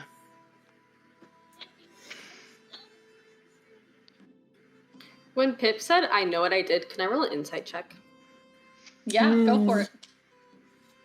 I'm just gonna keep on rolling with Spark's failed insight check. Okay. Yeah, you got your ones too. And you Aeris rolled. got a 22 on her insight check. Holy shit. Yeah, can Nefira also do an Yeah. insight check? Here, let's use you. Do I do the same situation? And Are you trying to Oh, yeah, I have advantage. I'm on trying to both figure nights. out how Pip is feeling about Pip, everything. are you trying to re-up what you were portraying to Spark? Or are you What do you mean? Are you fine with like how you were being towards Spark, or are you trying to be like different now, I guess, when you're saying like I know I did? Did it change or would it be similar? Okay, so I think that it would be not change, but be a little, I don't want to say colder, but more like there's a lot of like Emotions. yeah, emotions, a lot of you know. Okay, yeah, I think you can Stuff we stay. talked You can, about. yeah, you can stay with the roll. Okay. Nefira, what did you get? I rolled a 15 and I have a +1, so that'll be a 16. Okay. 8 to 12. yeah, so you Yeah. two get better reads on current Pip than Spark. Should I just step in I have an myself? advantage on insight, so that was helpful. Sure, My first roll was you a can 6. deafen yourself, Stu. Message me once it's done. Yeah. I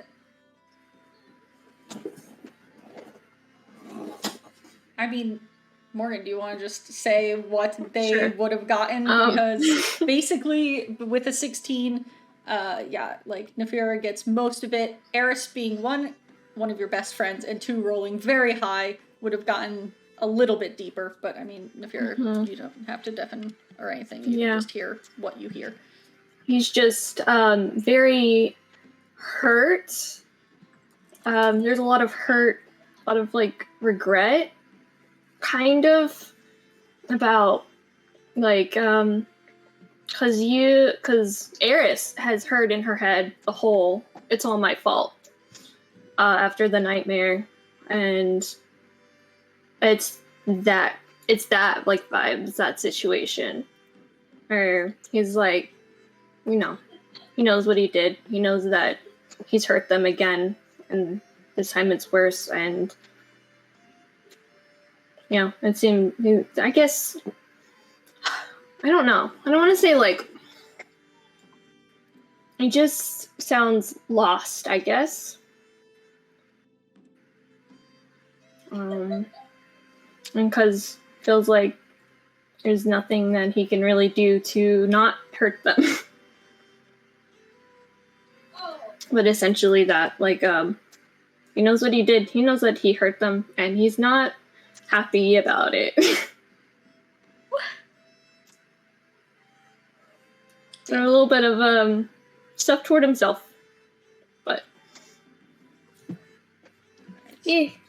But yeah, that is, you can see just how this is not that Pip is different than who you know, but Pip is definitely changed.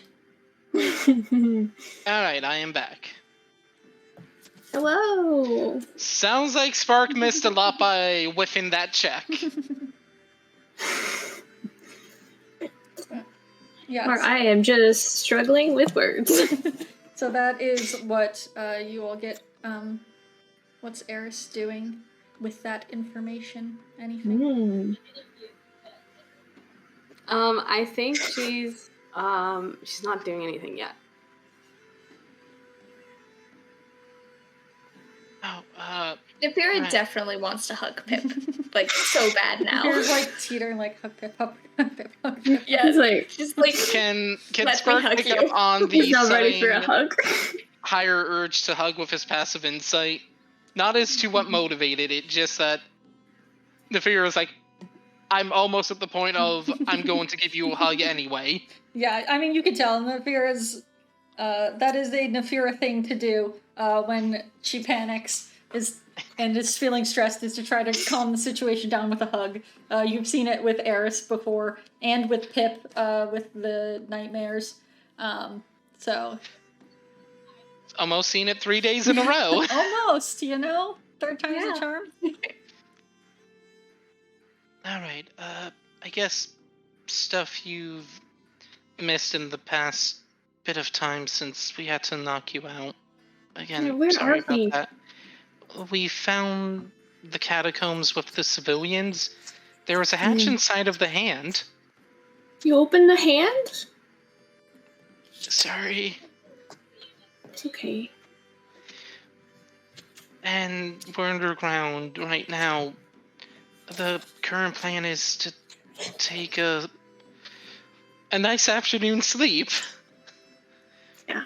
Before we got a lead on where the Grand Duke of Baldur's Gate went.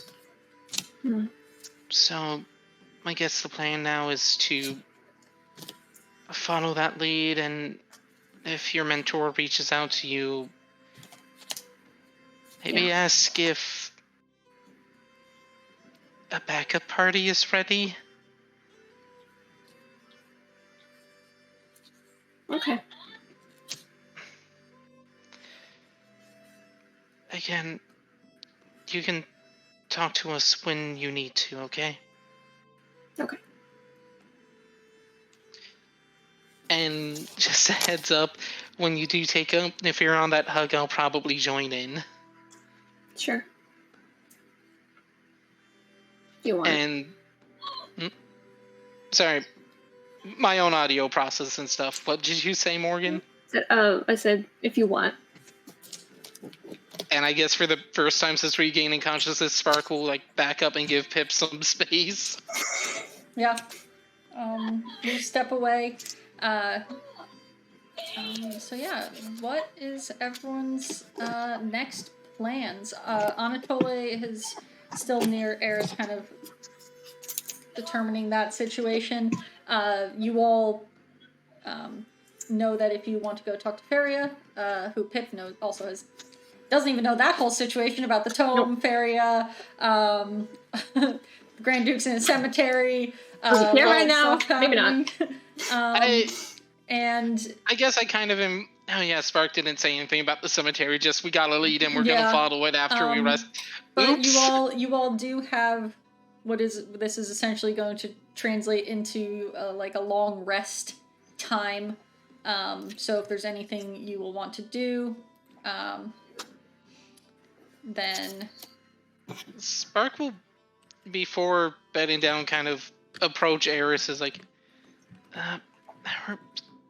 sorry it's taking this long. How are you doing?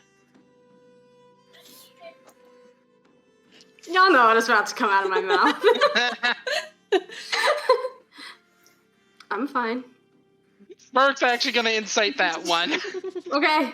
All right. I figure Aeris has nice been things. visibly shaken enough that Spark's baseline, yeah, Aeris is reliable, is like, hold on now. Oh, ouch. I shouldn't have used Really? this twice. I just got a nat one. Really? 23 total. well, guess what? Yes. Shocker. Aeris is not fine in any way, shape, or form. My dice need to let me lie. They said no lying for you. That's just rude. For someone who's very trustworthy, Aeris lies all the time. She Yeah. really does. That's so true. Is she really trustworthy? Is it an I would illusion? think so. But yeah, no, Spark can tell there's absolutely nothing that Aeris is feeling that is, I'm fine. I know you're hesitant with hugs. Do you want one? No, I do not want to hug. Alright, do you want to talk about it? No, I do not want to talk about it. I said literally anything we can do. Oh, well, Hey, Nefira. Nefira pops up. Man, you are really good at sneaking. The same offer stands. When you want to talk about it, you're just as much our friend still. Don't worry about that. Why would that be something I have to worry about? Sorry, I guess just table talk. Aeris did kind of allude to the content of her nightmare, just not full details. The only thing y'all know is that she said y'all were in danger and that she saved you. That's it. That's all she told you. Okay, I You forgot made what no illusions. we have. I forgot they were. I don't have it written in my notes, so I'm not going to follow this thread. All right.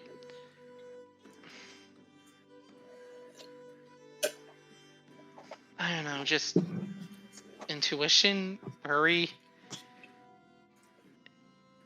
At the very least, it felt like part of her actions when she had control of Pip's... And Spark's lower in his voice now. Her actions when she had control of Pip's body invoked the nightmare she gave me. I was worried some of it might have invoked the nightmare she gave you. And potentially the nightmare she gave Pip initially. I mean, Pip looked the same way. Yes, it's always been a that's how I knew immediately it wasn't Pip. I've only seen that scaly form before in the nightmare. It also didn't help when she started speaking in my mind to back off, but...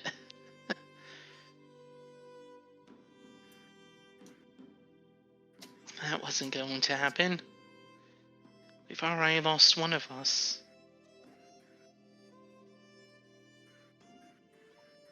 Sorry, I'm thinking very hard. I'm like, I'm not sure if Aeris is able to infer what I'm inferring. So I'm like, oh, should I ever say something? I don't know. Roll for it. I mean... Okay. See if she would infer it or not. Yeah. All right. I'm at this gonna point, make... Nefira's like basically kind of like pacing between the two of them again. Wearing Like, a fucking I'm gonna have hole her in the roll dirt an floor. investigation. who needs me more? Oh Like, my god, she rolled who'll so accept poorly my presence again. for comfort? We're gonna sleep in a trench tonight. One Nefira made for us. Yep. Not with a spade, but with a boot. Yeah. So you think that Dendar was in control? I pretty much know. I don't feel like Pip feels that way. I guess. Deities can act in amazing but equally awful ways depending on their disposition. And if she's the mother of nightmares and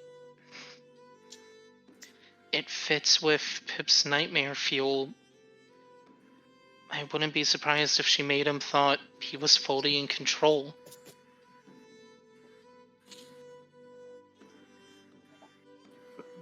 I guess that makes sense. We might need to try finding a solution for that soon. I'm almost worried being away from the prime material plane has gotten us close enough to her for, well, that to happen. I mean, Pip doesn't really seem open to not using his tattoo again. I'm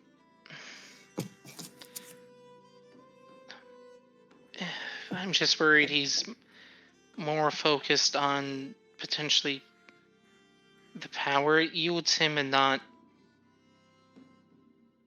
the power that can take him from that. nobody seeks power without a goal in mind. If we didn't have our treasure to find, do you think any of us would have sought the training we ended up with in the same fervor? Maybe not. And if You should talk to Pip about that. yeah,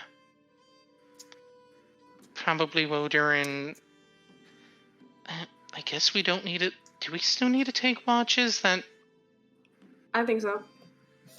fair. That barrier, that feeling we felt when we walked past the woman with the sword. It reminded me of when I feel when I smite it.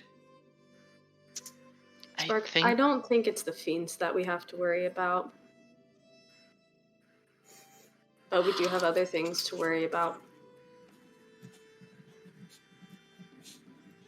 Mark's gonna insight that. You're not wrong, but ouch. To try to read between the lines and not ask her to explicitly say it. Yeah. Maz, is that fair to say that Spark's like, okay, you want me to read between the lines? Squint's eyes. Yeah. Please let the dice not be Why? funny. Why are my dice always like, I'm gonna clock Aeris, 21 total. Yeah, you absolutely get what Aeris means, which is... Aeris actually means she's thinking about nightmares again. Yeah, about Fair. Pip. And nightmares and Well, control. specifically Pip or just usual nightmares? More specifically, the nightmares, actually. Alright. My first thought was like you were worried about Pip. Oh yeah, I thought she was like, I'm ready for Same. Pip to take a dagger to my back. That's what I was inferring from Yeah, that. he would use a dagger. Stu Yeah. was worried about that. Yeah. I mean, what I was Oh, thinking yeah, was more use the about the dagger. Okay, nightmares, Morgan. but Aeris probably could have been thinking about that equally. Yeah, Yeah. so we'll say So both. Pip. She's worried Pip about and both nightmares. equally. Yeah, got it. True. If we only had her attention in passing before, there's a chance we'd have more of it now. We need to figure out an actual solution to this. Especially if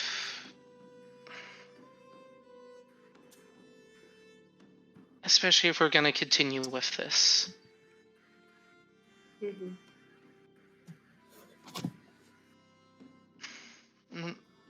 In case we don't talk until we wake up and we don't take similar shifts, rest well, Aeris. Mm-hmm.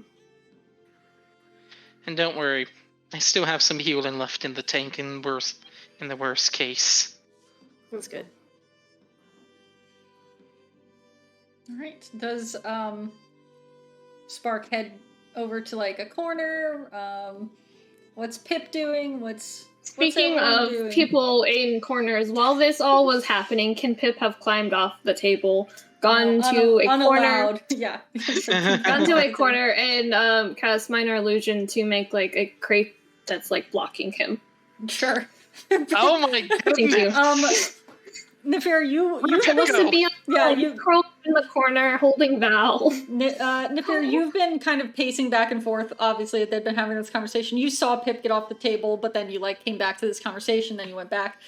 So you know that Pip is currently behind like a box in a corner of the room.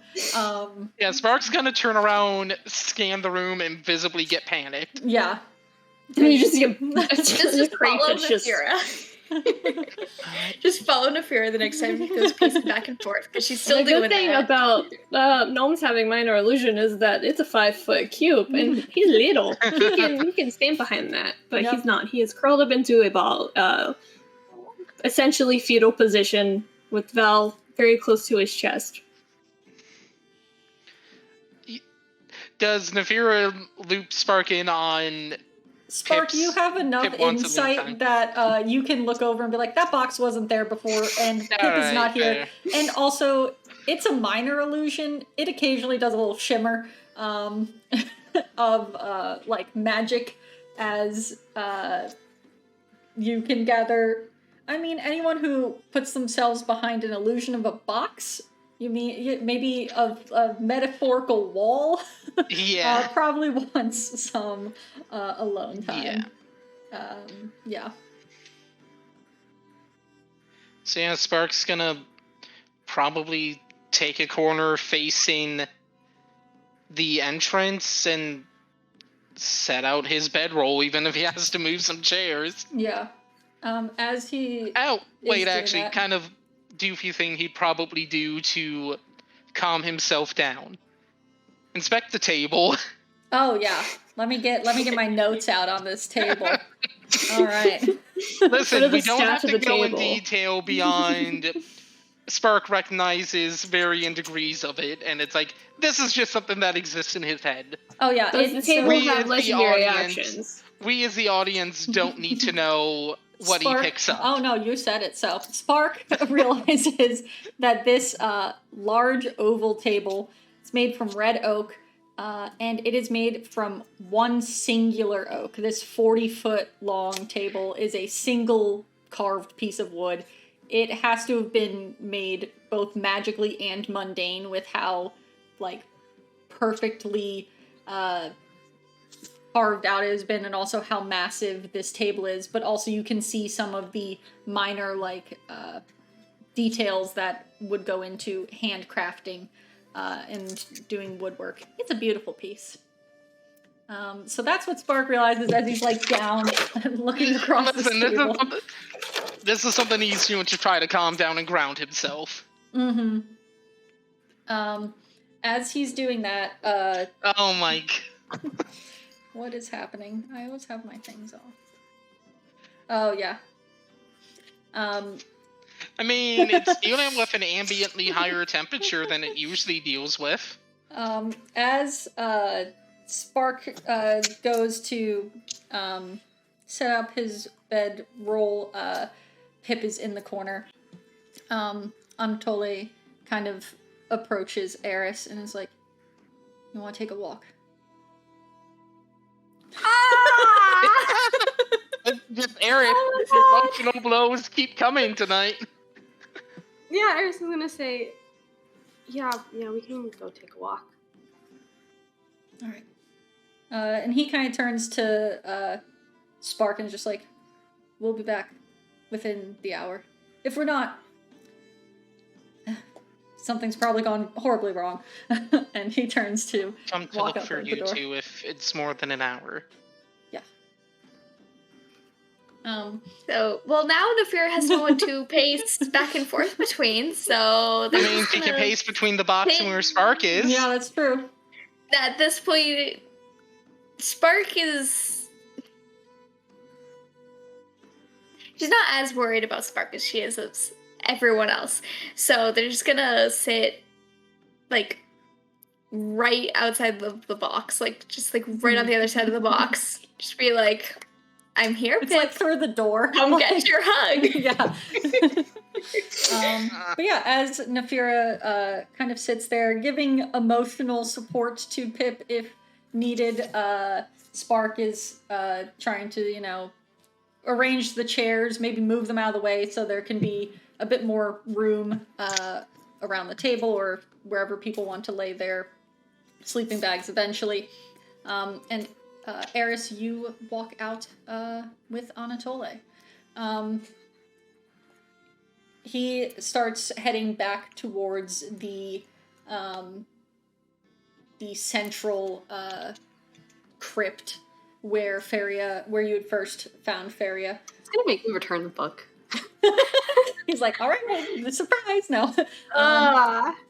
But as he is walking, he reaches into his armor and pulls out this little, like, ornate box and flips it open. And you see there are a bunch of cigarettes inside. And he takes one out and lights it. And as it's kind of hanging out of his mouth, he's kind of turns to Aeris, is like, "Do you want one?" Yeah, I'll take one. And he hands one over, or he hands the box over so you could pick one up. And he Aeris lights it for you as you go to put it to your mouth. But as he's walking, kind of smoking, you can tell he's like not walking with any sense of purpose. This is kind of just a like, we're gonna get the energy out of our body and pace, so to say, around wherever you can go. And he turns to you, he's like, how are you really doing?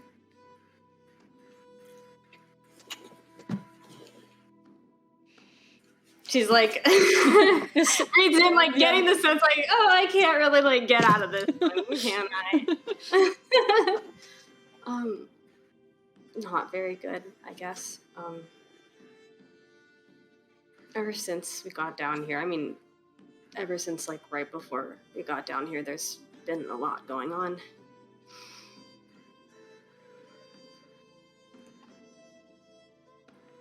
Are you mad? Upset? Yeah, definitely. Sad? Mm-hmm. I don't know, it didn't have to be this way. I don't...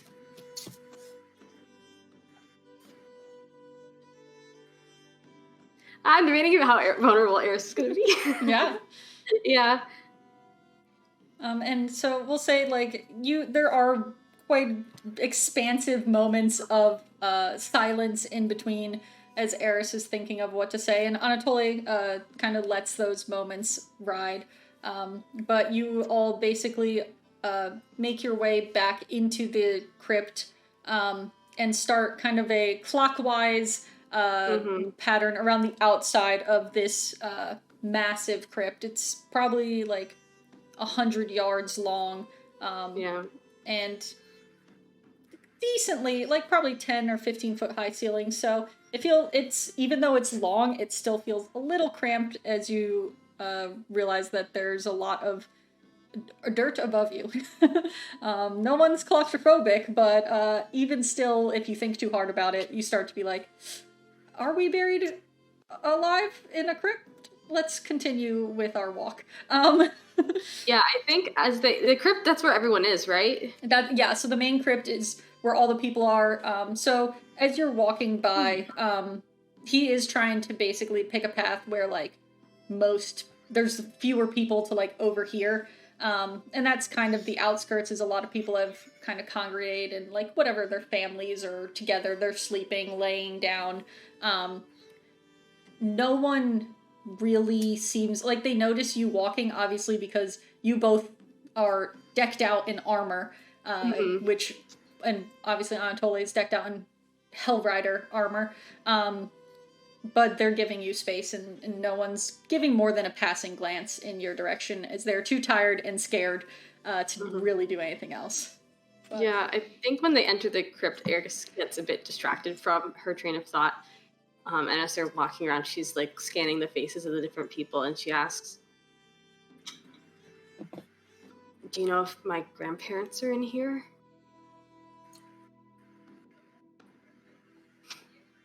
I don't think they are. From what I could gather, they lived too far from here to probably have made it. Did you not try to look for them?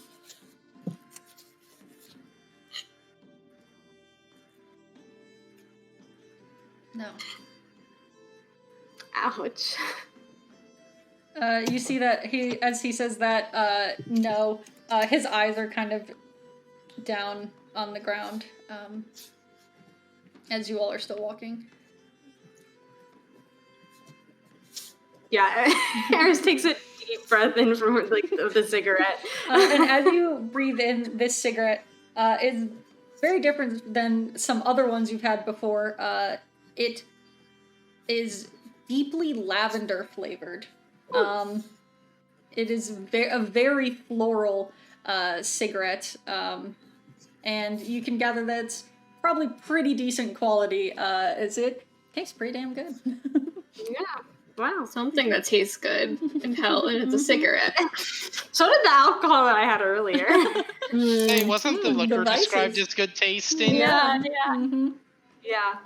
I think Aeris wants to pick a fight. It's divisive. Yeah.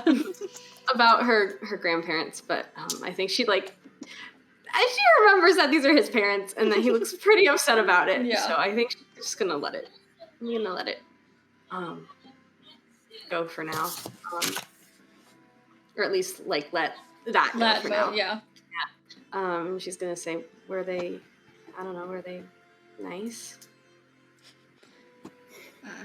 Yeah. A bit. I mean, have you spent a lot of time with other fire genasi? They can be wild. But No, I was the only one in Briar's clan. I didn't really have anyone to show me anything like that. Yeah. Do you want to hear about them? Do not. What am I supposed to be doing right now? I don't really know how to do this. I'm kind of treating it like a one-on-one with like mentee. But it's not the same. No, I mean, I don't know how to do this either. I mean, I've seen like Spark and his dad and Pip and his dad, but I don't know. They're different. I don't know. Their dad didn't like choose Elturel over them, so. Yeah. Imagine that makes things different.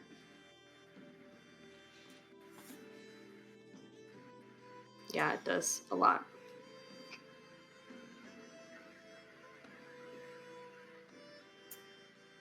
I'm sorry.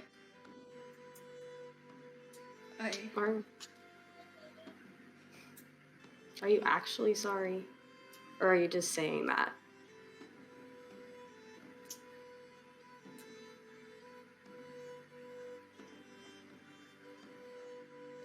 I did what I thought was right, what I thought I was supposed to do, what I thought I was called to do. To protect people. But did you even do a good job of that? You see now he stops walking, and looks down. You had, my whole life to figure this out? And I learned more about it by stumbling across it in Baldur's Gate than you did?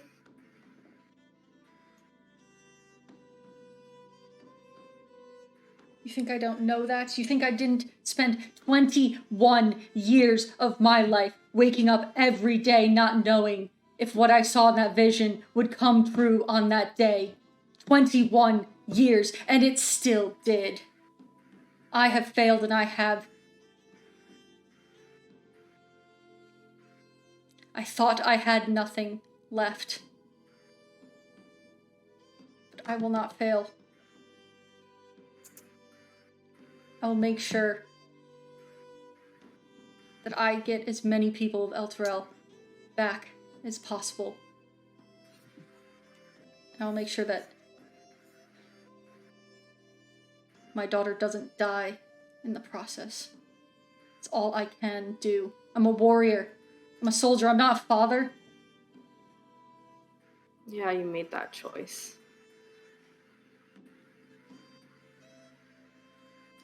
I see Aeris woke up this morning and chose violence. When does she not? That's true. True.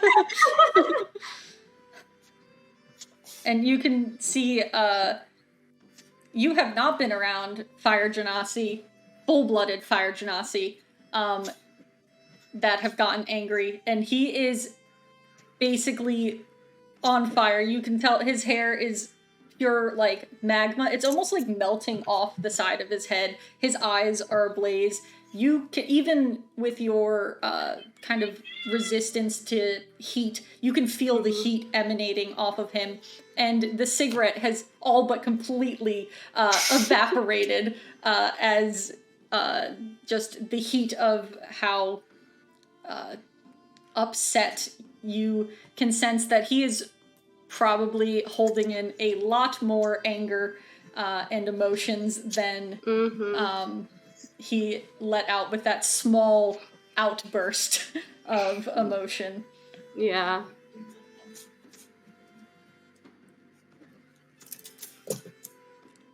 I can't make up for 21 years of not being there.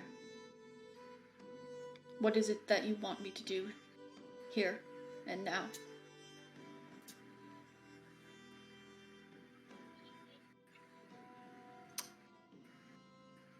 Aeris like pauses for a second because she's also like gotten a bit upset too. Mm-hmm. And she wasn't really expecting this question.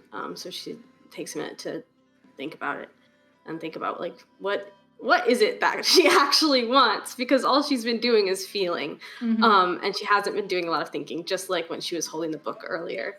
And she says, I don't want you to leave me again.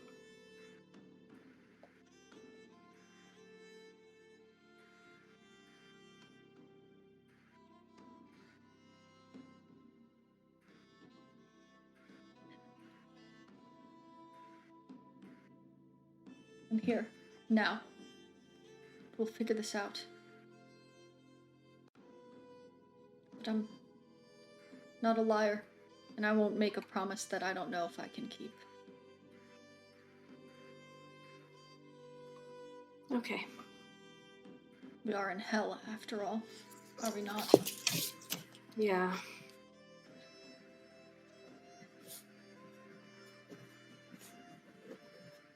Aeris is gonna start walking again. Is she, like, back to the Gremlins, or continuing, like, the continuing path whatever path they were on, yeah. As you continue to walk, he takes, like, he waits, you get, like, 1 or 2 steps away before he decides to continue walking with you, and catches up reasonably quick with some long strides. Yeah, it's got long legs. Long legs. You see as he settles back in next to you, goes, what is it that you wanted the tome for? I don't know, I wanted to destroy it. And then I thought about checking it for the names, see if how much of my family is in there. Which I feel like is probably all of it. We could check now. I probably know most who's on there. Okay. Aeris gets out the book, and the parts where she'd been holding it initially definitely very, very singed. Yeah. Because, she's not got quite the handle on her own inner flame as he does. As you take the book out, you see that across the top of it, there are 2 bands of kind of leather, like, buckles holding the book shut. And as you go to open it, Anatoly just goes, it's alphabetical by last name. So convenient. Like a record or something. Like a record or something. A magic record. So I guess we'll start with the B's, because they're closer in the alphabet. Mm-hmm. You flip through and you read, as you flip open this book, you see that it is extremely small print. There's about 6 rows per page, and each signature or name looks as if it was written by the exact same hand. As you scroll down, you find Bront. You find... Well, let me get my alphabetical order. You get Amala Bront, Anatole Bront, and Ashes Bront. As you see that, Anatole's kind of just looking over your shoulder as you're tracing down, but he doesn't say anything. and just kind of lets you look through the book. Cool. Yeah. After I look through the bronze, I'm gonna look for the Prindiers too. Yeah, you flip further back through the book, and you find the peas. You go down and okay. You find Alina Prindier, Rupert Prindier, and Tabitha Prindier. And those are the only Prindiers you find in the book. Do you know if my mom's parents are here? Hold on. Above table. Rupert and Alina are your mom's parents, Mhm. right? Okay, I Yep, was like, I'm yep, pretty yep. sure I got that right, but Yep. I wanted to make sure. Yeah, as you say that, and he looks over your shoulder, he goes, Alina and Rupert are Tabitha's parents. Sorry, I didn't actually hear what you said. He said that Alina and Rupert are Tabitha's parents. Yeah. Are they here? Does he Oh, know I if thought they you made meant it? here is in the book. Oh no. Here. I meant here's in the room. I thought here's in the book as well. Oh no, I got you, Tate. Thank you. Yeah, sorry. You see he kind of thinks for a second.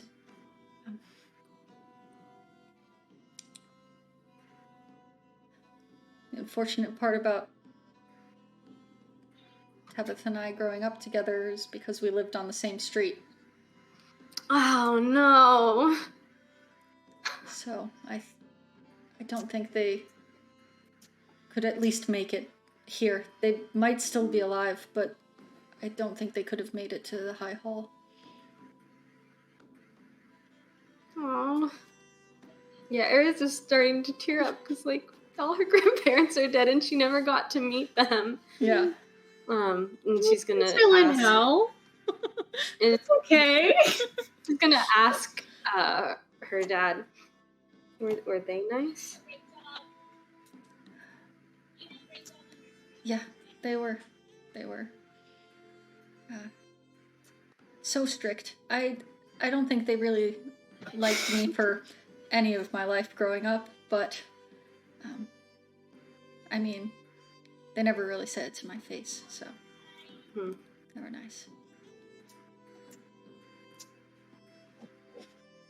Aeris is thinking, wow, my mom is kind of strict too. I wonder where that came from. Yeah.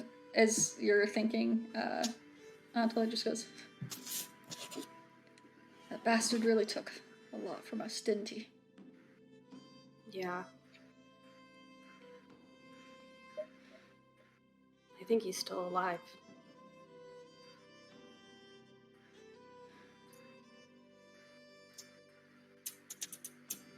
I hope he's not for long. Yeah.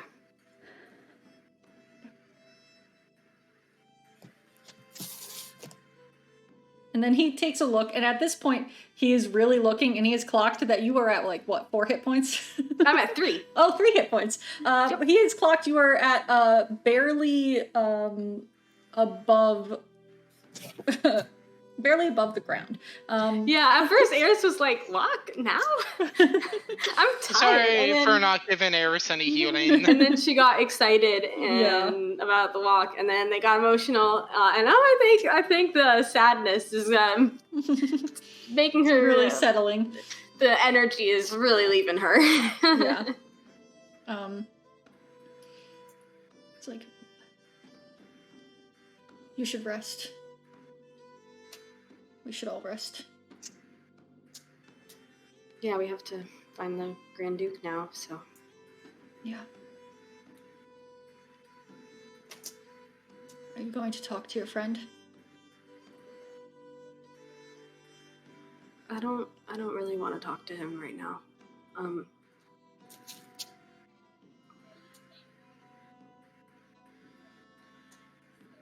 don't know, it really hurt. I think he's never done anything like that before, but I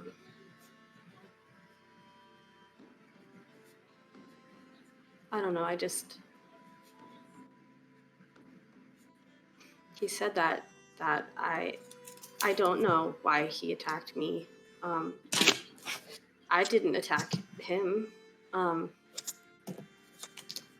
And he didn't say anything to Spark. And so I don't know why he would do that to me. Well, when you're ready, maybe those are questions you should ask.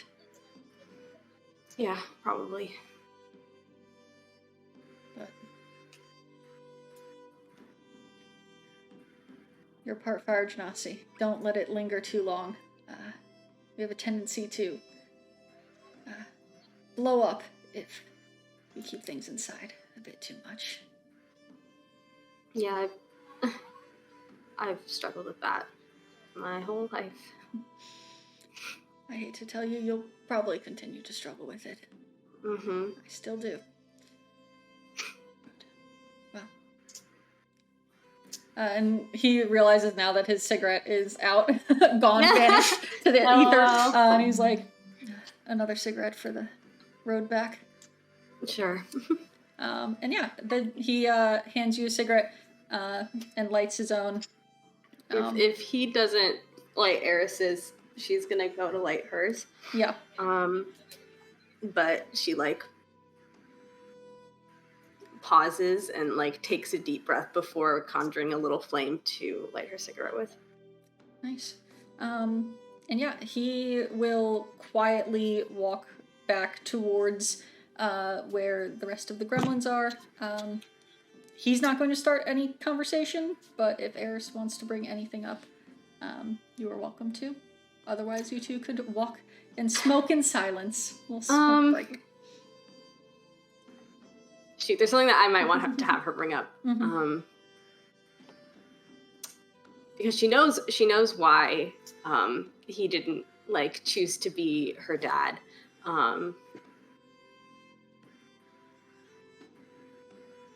And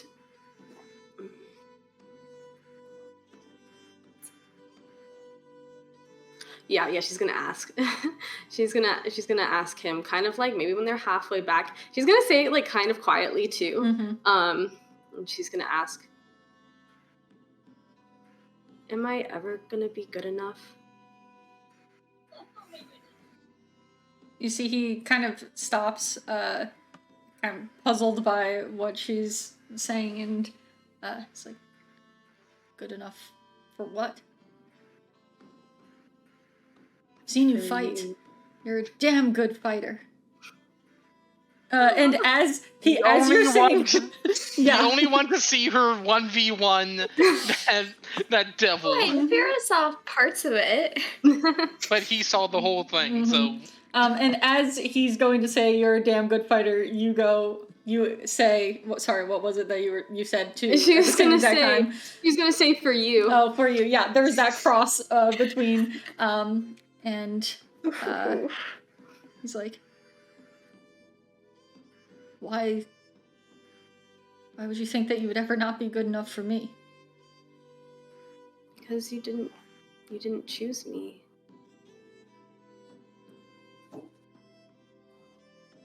I didn't know. But you did know 5 years ago.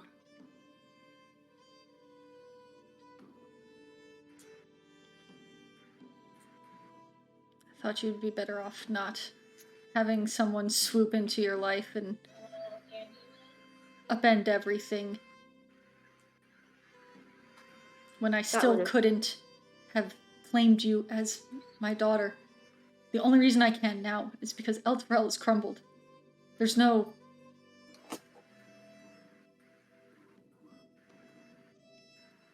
to lose and everything to gain. I don't care about the old systems. Aww. Not me seeing you literally waver between Aeris and Tate being excited. I know!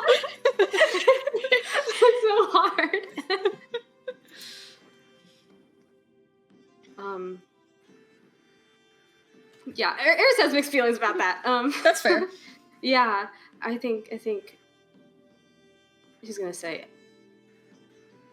I think it's gonna take me some time. Understandable.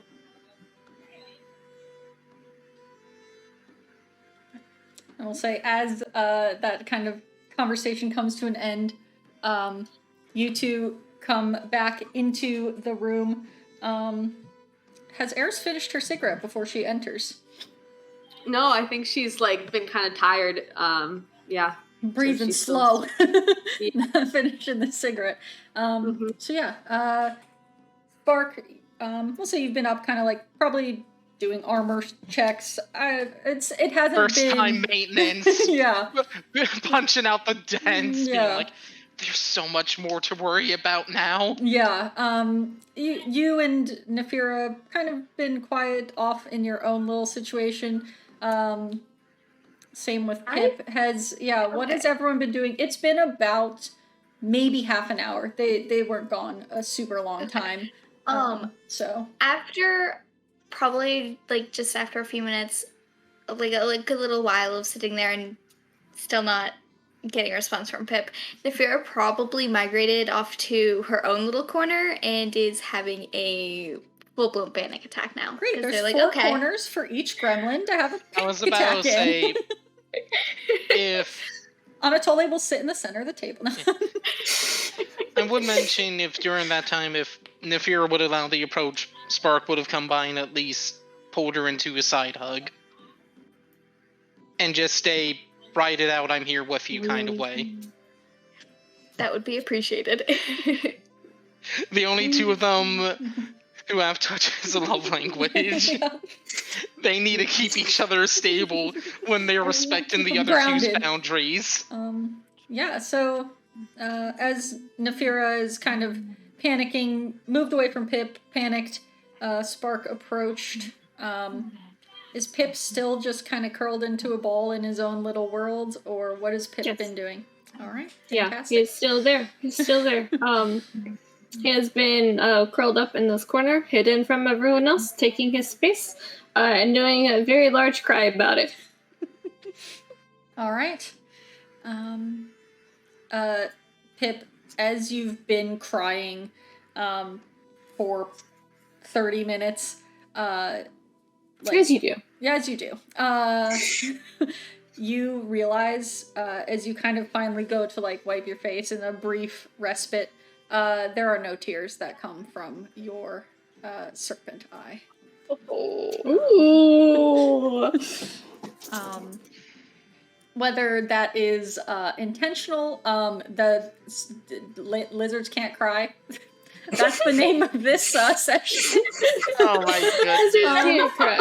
I don't know. You're not sure. It just occurred to you after 30 minutes of crying that one side of your face is soaked. And his mind was on other things. You know, just a little bit. So yeah. Processing what you had done previous session. As you enter, as Anatole and Aeris enter, Pip, Jesus Christ, Spark and Nefira, you see the two fire genasi, and interestingly enough, this is probably the most you have seen Aeris look like a fire genasi. Aeris is currently has a cigarette, is smoking, as is her dad, and both of them are still kind of coming down from a very emotional walk. So you can sense the kind of heat that is radiating between, out from the two of them, and the little bit of sparks. God damn it, sparks, dude. A little bit of flame in Eris's hair. Anatole's hair is finally settled back down, and is not a raging inferno. But yeah, you two at least see them enter. I don't think Pip is in the mindset to notice. No. I feel like the only thing Pip's in the mindset to notice is how soft Val is in his arms. Yep. So. And, I need to recast the square. Yeah. Oh, yeah. How long does I it need last? to recast. Oh no, it lasts 1 minute. Listen, it's a cantrip. It's sure a cantrip, so yeah. Mm-hmm. And you focus on casting it like in the very beginning, and then it just almost turns into like a compulsion, like a clicking of a pen or something, where you're just casting it every 30 seconds maybe as this is happening. But yeah, you see the two fire genasi re-enter the room, and Anatoly gives Aeris another little like squeeze on the shoulder before he goes. He looks and sees one corner taken, 2 corners taken, 3 corners taken, and kind of just decides to maybe like move some chairs in front of that's near the door and just like settle there because he's like, that 4th corner might be taken already. He said, I'll just stand near the door. Man. Yeah. Oh, dang. Well, I guess if the 4th corner is my spot, then the 4th corner is my spot. The Shoot. 4th corner. Yeah. I should also note, none of you have ever seen Aeris smoke a cigarette before. Yep. Yeah. Sparks clocking. Spark's like, I'm going to talk to her about this later, but now it's okay. Right now, Spark's 2 higher priorities. I'm sorry, Aeris keeps on ending up on the list. His higher priorities, yes, the ones that are less than 3 foot tall. Partner panic attack him right next to him, and he needs to be basically her rock. And his wizard friend just. So if you, compulsion whenever casting. the illusion fades for like the second, you can fully see him crying, and then like at first he's like facing, is like got his like back on the wall, but then realizes that he's crying and turns, leans aside on the other wall to turn and face the wall, so no one sees him cry. But we hear it.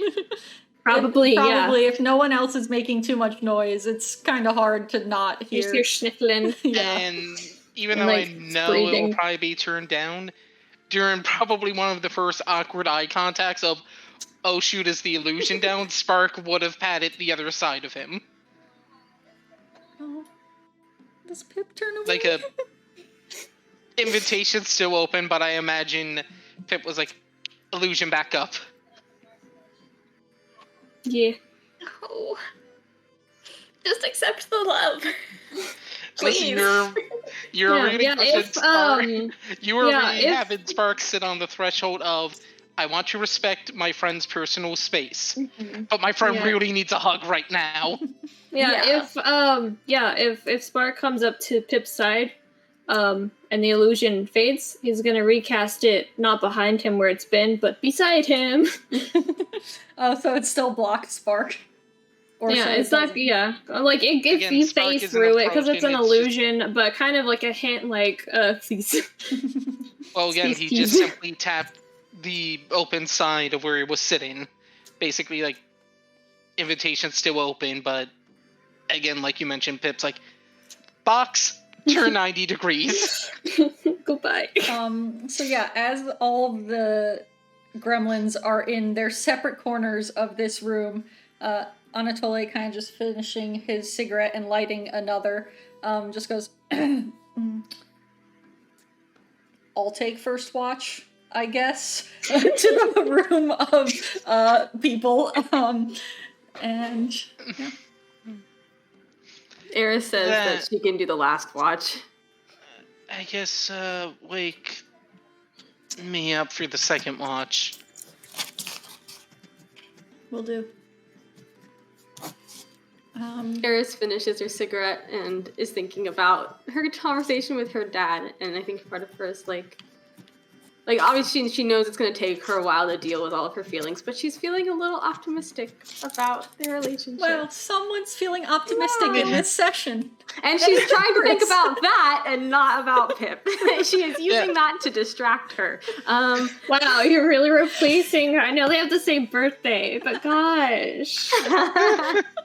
You have a and new so man she's in gonna your go to sleep life. because she's tired. All right. I will say, Can we press that you the can level up press button and the then the level long up rest and button? the long rest button as the night goes Exciting! by without any hiccups. You all have leveled up. You are all level 6 now. And I guess I will put some slightly Exciting. planning your next move. I don't know. Let's pick something.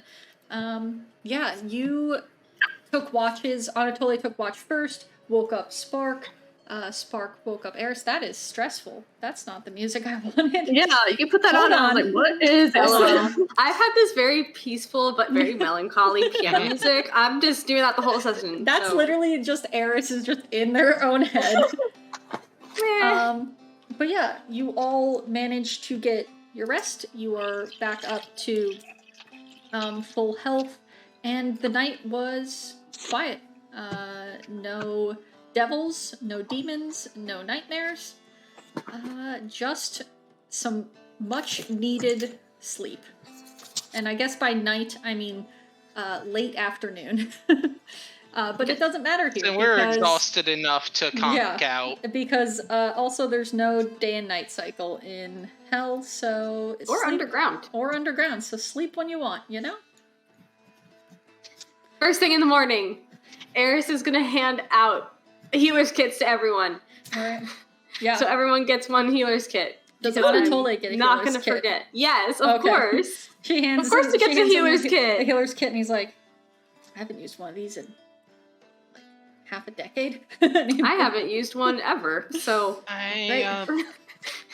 Aeris, are you sure I need one of these? She's like, healer's kit to the healer. Give the healer. this is a backup. My thinking is that if you go down, someone can go to you. It's already on your body, so they can just patch you right up. True. That is a good point. Mm-hmm. I mean, Yep. Yes. All right. Thank you.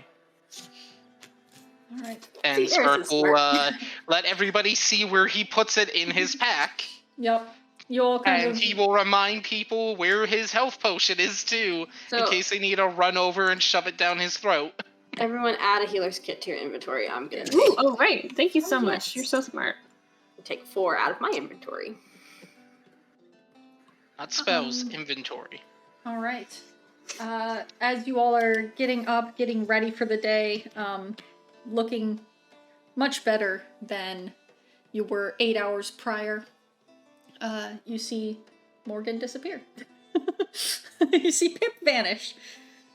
Pip is just gone. Pip? We'll wait to see. I mean, Morgan is... I was off tab. Yes. Wi-Fi went out! No, Cool, good. sad face. Okay, I'm back. Alright, let me Yay. refresh. Wait, how do I find the healing kit? Just type Search healing kit. Yeah, kit or Well, I healer's kit. did, and nothing came up. Make sure you're It says not there in was your one. inventory. Make sure you're in the actual And game inventory. Are you looking up healing kit or healer kit? Healer's kit with No. an apostrophe. Also, Yeah. Morgan, you are not back on video. Okay, you're back. There- On video. I'm working on it, dude. There's kit. Found it. Thank you. But yeah, as Oh my goodness, we're gonna potentially have 6 people for our action economy in Florida. yep. Mm. As you all are getting ready for the day, Anatoly's been kind of putting on his armor, also getting ready, taking the healing kit. Healer's kit is like, Ah, crap! I did the wrong way for the straps. yeah, no, it's the first buckle, then the third, then the second. Thank you. Why is it not first, second, third? You have to tighten the 2 outsides before you get to the middle. Thank you. So are we going to talk to Feria or get any more information? That's probably the best idea. I know where the...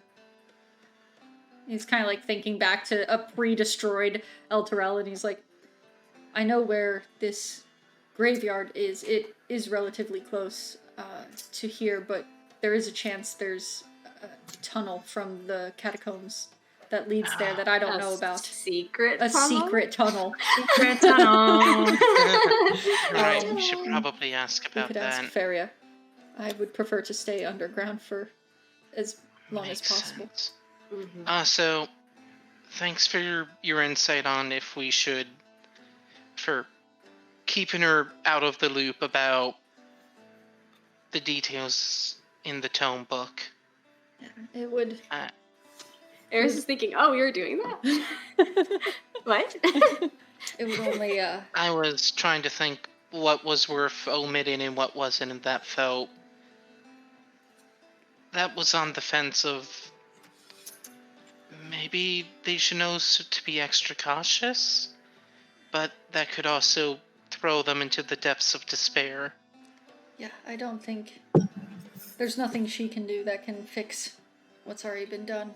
So, let her have what hope she has left. Yeah. Well, as he kind of looks around, sees Nefira getting a 37th dagger attached somewhere on a belt.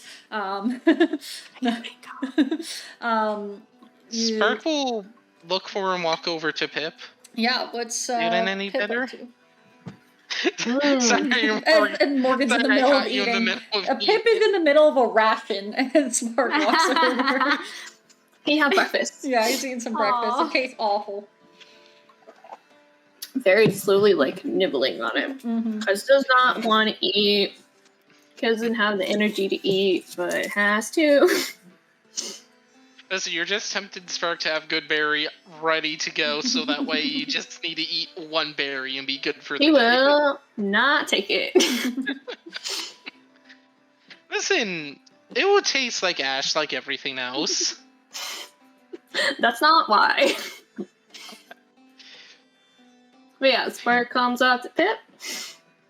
Feeling any better? No, That's a fair. I don't think that sleeping's gonna make me feel better. I'll give you time to think, at least. Rest. Okay. Sure. Ready for the day?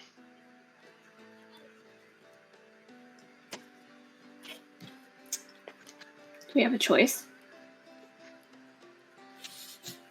I guess not for now. Then yeah. Let's go. Alright. Alright, I'm so upset. I was just like, oh, you know what Fisk would say in this moment? Oh, what a cheery bunch. Alright. But sadly, Fisk was like, you know what? Instead, I've I gone have there too many Anatoly. times. And Anatoly's just like, seems about right. Alright, let's go. Like, yeah, valid points made across the board. But no, you all head out of your little safe space, your conference room that you had all been inhabiting, and head out to attempt to find Feria somewhere amongst the crowd of people.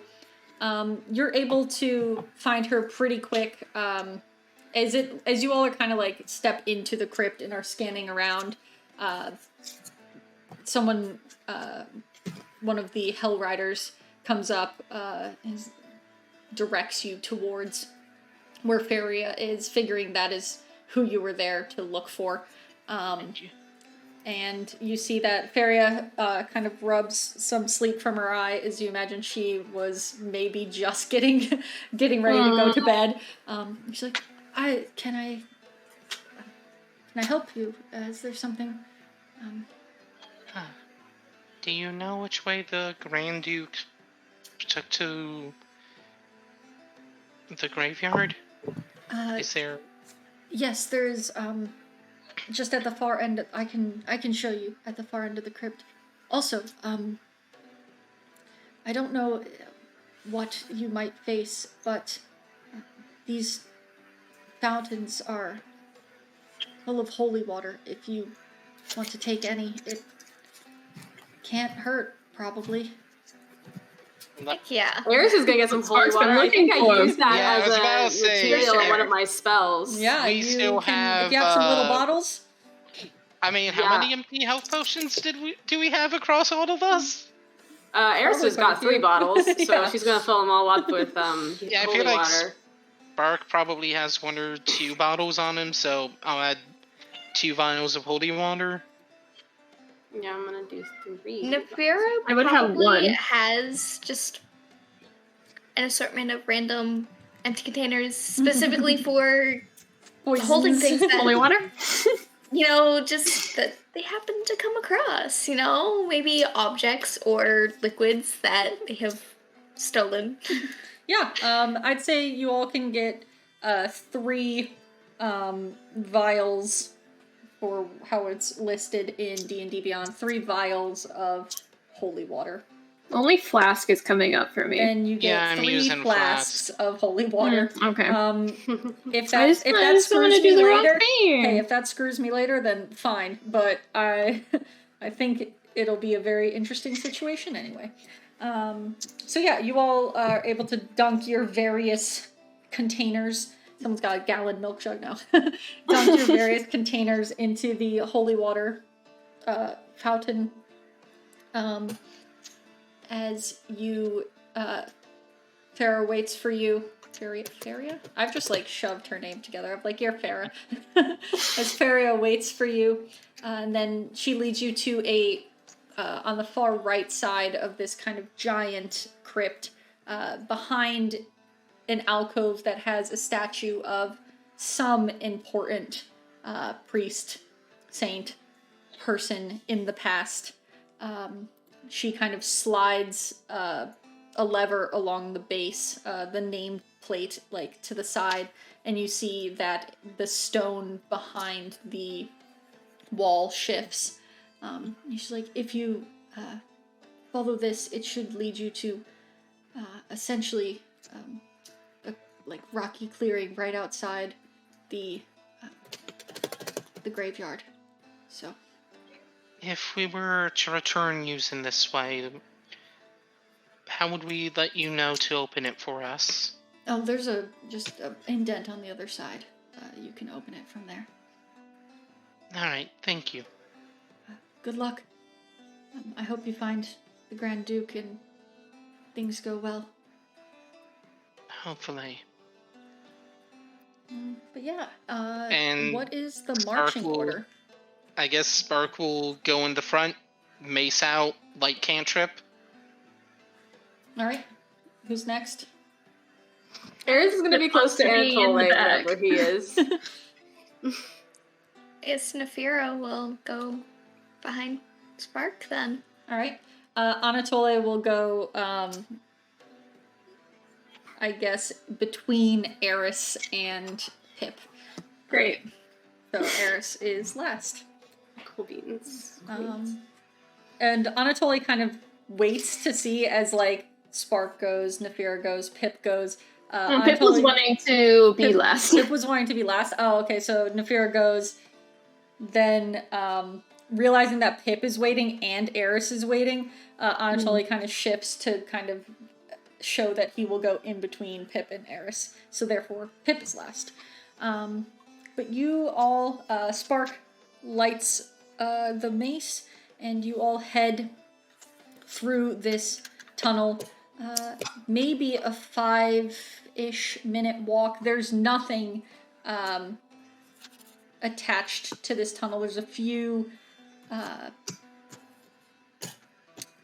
are they called? A few torches, but there is no offshoots or anything. It is one tunnel that goes in one direction, and you can feel as you're walking it starts to slope upwards a little bit, and as you come to the end, you see that there is a kind of a slab of stone above your head that you imagine you need to move aside. Spark, you can see it first as Yep. you are in the front with the Spark's most gonna light. It's put convenient the- that the human has the light, isn't it? Yes. It's almost Listen, I am thankful for the combination of, oh, who's going to be the most likely to use the mace? Oh, the only one with the strength score we're frightened about. Mm-hmm. Although All Aeris right. is pretty strong, but True. Aeris doesn't have mace vibes. Nope, she's a sword girl for sure. Yeah. Anyway, Spark's gonna pause for a moment. Like, should I look for an indent or try to move this on my own?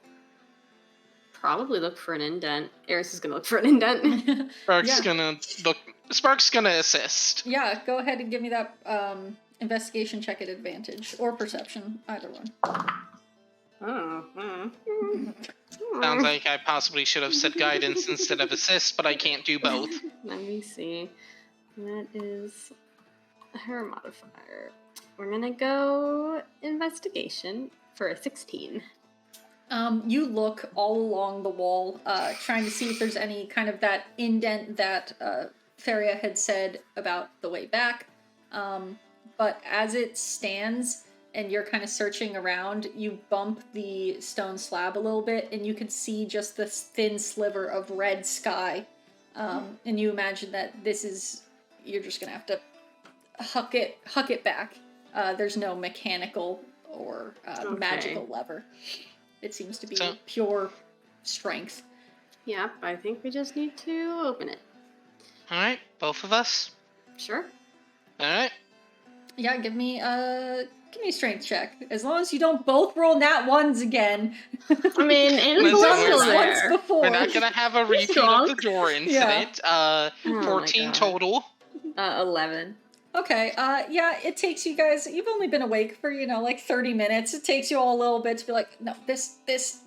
But you eventually move it back, and you see that your, Spark, as you go to pull yourself up, you come face to face with a gravestone, as this was a hidden entrance that was made to look like a grave in the ground.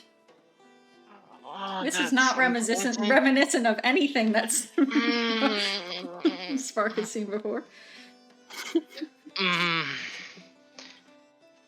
You and that Gronin's in character too. Like y'all can probably clock he's not happy about the first night of the evening. Who the heck knows? Okay. Aeris seeing Sparks kind of distressed is gonna pop her head out to do a quick little perception.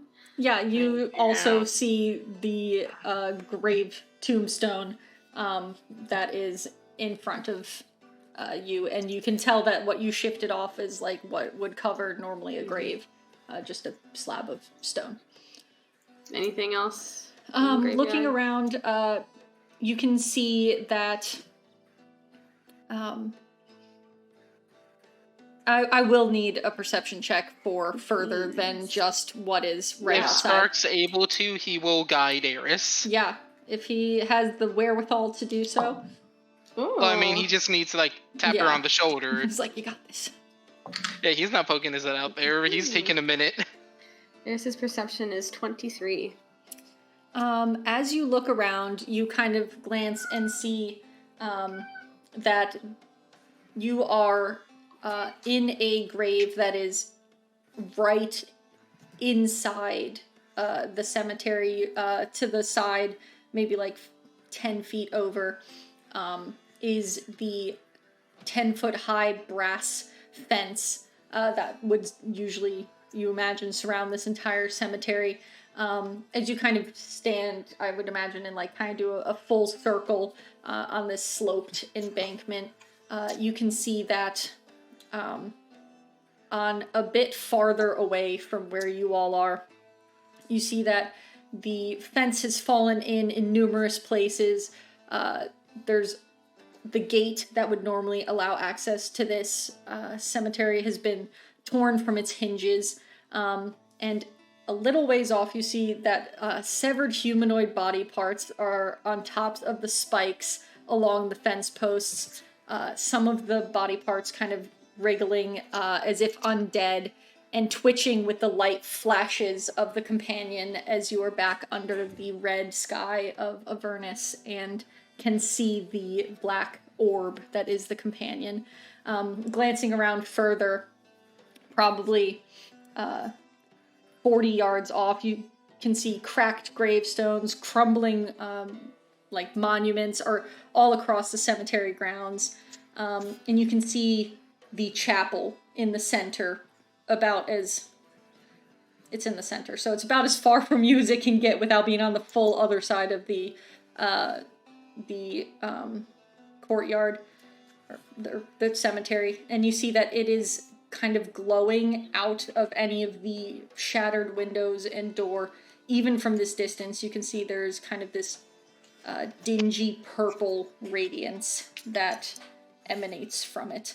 Right as you're about to kind of do whatever it is you were going to do next, you see ambling across the courtyard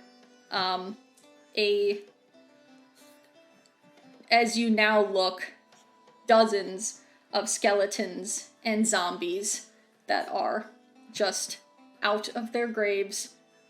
As you look again and see that what you thought was just rubble from Avernus, or from Elturel crashing into Avernus, is actually dug up graves. So fun. Alrighty, me while I check the wording on one of Spark's abilities. Yeah. So that is what Aeris sees. A grand time. Cool. Aeris is gonna like pop back down into the hole. She was like a little at the when she saw the body parts. That's like, fair. She was kind of like, oh, that's gross. And she, yeah. Gonna throw up again. It looks like she could, but she's keeping it in. She's keeping it together. What did you see, Aeris? So the chapel is still standing, and it's got this like weird purple light. I don't get a good vibe from that. I don't know what it means. And there are like tons. Maybe that's an over exaggeration. She gives an approximation of how many she saw. That is a lot. Zombies. So we need to come up with the game plan. Or things could go very poorly. Hold on, I just am checking how many uses of Channel Divinity I get per long rest. You see Anatole goes, are they between here and the chapel, or could we get to the chapel without alerting them? You know, they're kind of like ambling around aimlessly, so yes, they are in between us and the chapel. So, I mean, we can try to time it right. There isn't any sort of pattern.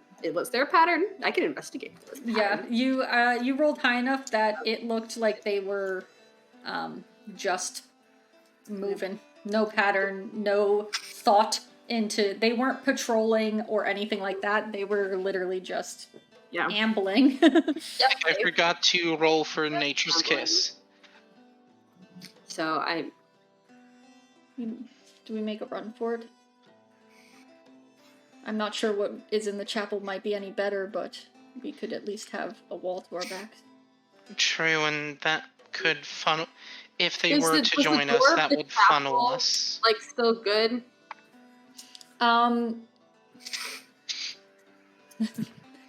Sorry, I rolled a 3 on the D4 for recharging Nature's Kiss. The door of the chapel.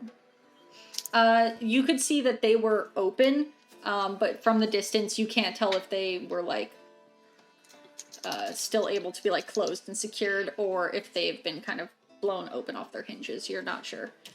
It's still a little bit of ways. Yeah. The doors to the chapel are open. I don't know if we could close them again. I mean, we could certainly try to make a run for it, but I don't want us to get swarmed. Well, Aeris, remember the undead we fought when we were making our way to the bridge? If we funnel them all through a small space, and you, myself, and Anatoly perch up, that, especially if Pip and Nefira can take long-range positions behind us, we can make this swarm manageable. And Spark also kind of shakes the holy water. And if we cluster them together, this can help. Also, I did check. As Oath of Ancients, Spark has something akin to Turn Undead, but not actually Turn Undead. Wonderful. And the one That- time well- Turn Undead would be useful. Yeah, the thing Spark has is useful against low-level Fays and Fiends. Which I think would hit all the familiars. Since I think all 3 familiars are Fey or Fiend. No, Vesper isn't. Vesper is a celestial. Yeah, Oh, only okay. one's a fiend. Yeah. And what's Val? Faye. Alright, so... One day you two might need to make... No. saves for your familiars. Since But I yeah. don't think Spark can That's fine. target. Val's wise. I think it's just are they in range? Congrats, they're making the save. Yeah. As you all kind of are trying to figure out what to do, yeah, what's next steps? Do we make a run for it? Do we try to attack first? I feel like making a run for it is better if... And Spark kind of shifts to his bracelet. If we can all manage to sneak in or get in, it's less likely that even if things do turn into a fight, that something will see or hear as easily. Yeah, Why I don't think- we just use the familiars to draw them away from us? Are you okay with that? Yeah, I can pop her out whenever they get far enough away. And if not, got stuff. Sounds like a Are plan. you two okay with it? Yeah. Vesper can be pretty loud. Aeris give Vesper like a nice little pet. Nefira, are you? Yeah. Yeah, we can. Alright. So once the familiars draw them away and you all poof them back, we make a run for it? Yeah. Let's do it. Alright. Alright, go ahead and give me a distraction roll. Distraction roll. Yeah. Vesper's or Aeris is playing for Vesper is for What Vesper. is the opposite of stealth? Right? Just like really loud hawk cry to try to get their attention, and then do some flying away. So what kind of role am I actually doing? It is going to be a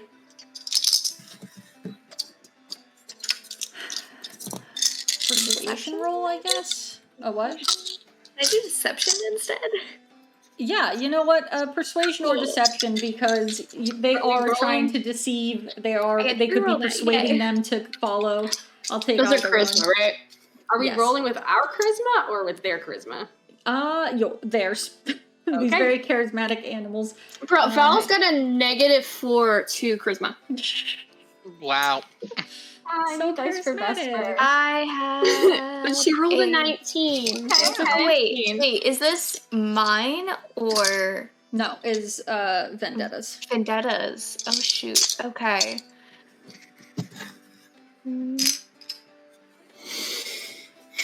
Vesper got a 12. Nice. I'm feeling so Okay. proud of her. 12.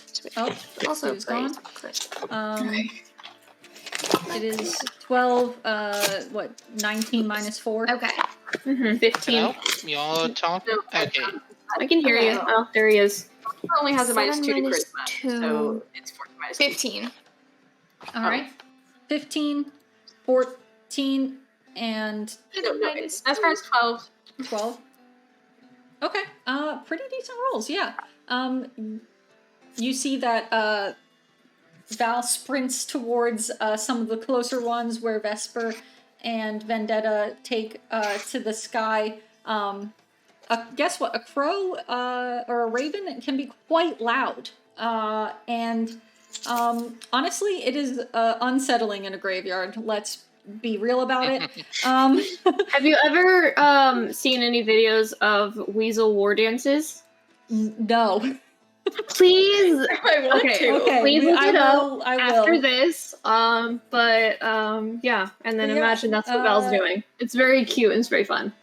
You all can see that the zombies and skeletons are very distracted and kind of amble on towards, you see that where they were kind of just like doing any sort of pattern, they all kind of shift and make their way towards your familiars, who are basically just trying to move them and still like harass them, but keep moving them away from you. And it seems to be working. Alright, full sprint or stealth sprint? Probably stealth. Anatoly looks at you and is like, we're probably still going to be pretty noisy. Aeris is like full sprint. These can't move very fast. They're already going away from them. All right, full sprint. Full sprint. So, who's up first? Give me the order. Choose going marching order. You could. I mean, that would be the order you would almost basically be able to get out of the. Yeah. Alright, Spark's gonna run first and just full tilt. Yeah, I will say Lulu is actually behind Pip. Sorry, Pip. You want to be last, but you thought you were until you looked behind you, and then you're like, oh, fuck, Lulu. Yeah, great. Keep forgetting she's here. Every time I take my eyes off her. Matching pace with her dad. All right. They have the same speed, so. Yeah. As you all sprint, you're making your way. You can see the chapel. You're like, we're nearly there. Are we not really stealth about it? No, you all said you were doing a full sprint. Well, I rolled really well. I got an 18 total. Pip was like out being like, I'm stealth. Oh, fuck, we're going. Okay.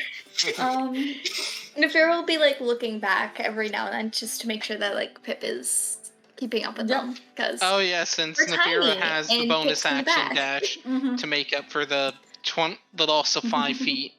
Actually, Nefira would sprint ahead of everyone else since most of us can only go 60 around and she can go 75. Oh, true. So cool. as you all sprint, Spark, you're in the lead, and you get this sick feeling in your stomach, like someone just sucker punched you. And before you can get the rest of the gremlins and Anatoly to stop, you just catch the edge of a giant axe come out of the ground as it trips you. And the rest of you see, as Spark goes tumbling, 3 massive skeletal minotaurs rise out of the ground with their 2-handed axes. And I need everyone to roll initiative. Oh, God. Dice for Lulu. Yep, and I will put you where you are on the map based on your order. That's a 15 for me. I got a dirty 20. You're going to be also in the top right of this map. Let me Bart move this got over. a 17. 17? Sorry, hold on. Yes. I need to do some... I'm moving us over to our combat overlay and going to see if it works. Yay! All right. So, once I move this... All right. We'll put this here. Where's the entrance to... Further down. Basically directly down. Oh wow, we did not get far before. I mean, you kind of did. This map is like you were much further off of it. I'm just pulling what. Did you say minotaurs or centaurs? Minotaurs. Minotaurs. Okay. All right, so I heard minotaur and my brain was like centaur. Is back here. So now I'm just confused. And then I need gaslighting myself. Gaslighting yourself. All right, Anatoly is going to be next to. Let me get Lulu is back here because she was keeping in the back of the pack. Oh boy. I will move. All right, and we'll say Pip is move Pip down. Oh my God, why won't it move? Is someone touching Pip? Say Don't please? touch No. Pip. Give me Pip. Dendar. Wow. DM, all is right. that how's that snake impersonation going? All right, we have moved over to the combat overlay, and now, please give me your rolls. Spark is a 17. 17 for 30, Spark. 20. 30, 20 And for Pip. Lulu's an 15. 11. Lulu's 11. 15 for Lulu. No, Nafira. Me, Vera. Me. Great. Lulu. 11 for Lulu. Where is Aeris? 13. Okay, 13 for Aeris, and I will roll for Anatole. Spark groans. Is like, it's so much worse getting tripped in this. Oh yeah, they are undead, skeletal, no flesh. Wow, I shouldn't roll that for Anatoly. Alright, he goes there. You see they have massive battle axes, and the one that tripped you, you kind of cartwheeled over, Spark, leaving you on the other side of the group Y'all from your pray friends. for Does a Spark. cartwheel out of a trip? It's not a graceful one, but it is a cartwheel nonetheless. Nice. Listen, he's still prone. He's still gonna have to burn half his movement to get up. Mm-hmm. All right, And so they're still gonna get advantage attacks against him if they go before him. I need another computer monitor. Hold on. There's like 30 tabs open. All right. So, top of the round, Pip, Spark is on deck. Pip, you're in the very back running with Lulu kind of flying over your shoulder. Nafir is in front of you. You see this whole thing unfold as Spark goes flying. You see these 3 minotaurs kind of climb out of this, what now you can tell was kind of freshly undug dirt. What is going on? What are you doing? Oh boy. I am not usually ever first. Is this a new order? This is a new order, I think. I'm As far as curious I know. what spells Pip took on level up. Oh, you're supposed to find out. 'Cause I'm gonna use some of the new ones. Yeah, I think he's gonna move his. Nope, not move his usement. He's gonna use his movement. 5, 10, 15. Yeah, let's go 15. Go there, and then. Are you gonna use it? I'm gonna use a little Eldritch Blast about it. Ah, the multi-class happened. Yeah, go ahead and give me that attack roll. Let's go. Well, How's that charisma treating you? it's a 15. Let me. Oh my god! Hold on! Hold on! That hits. Let's go. That is 1d10. Wait, oh, you have multiple attacks because cantrip. That is 7 damage. 7 damage. 7 force damage. Very nice. Best And you part should again. Pip is behind everyone, which means you all. None of you see. None of you see Pip cast this, but you do see something kind of black and yellow speckled, almost like a bullet, crash into the Minotaur that is closest Morgan. to Aeris Mhm. and Check Anatole. what level you get the second Eldritch Blast at. I think it levels. 5th. Yeah, it levels with your class. I'm pretty sure. Not. Cantrips go off of total, not class specific. It says spell creates more than one beam when you reach higher levels. 2 beams at 5th level is the first one. So, Doesn't specify class level. but at the 2 total beams. Okay, I see it now.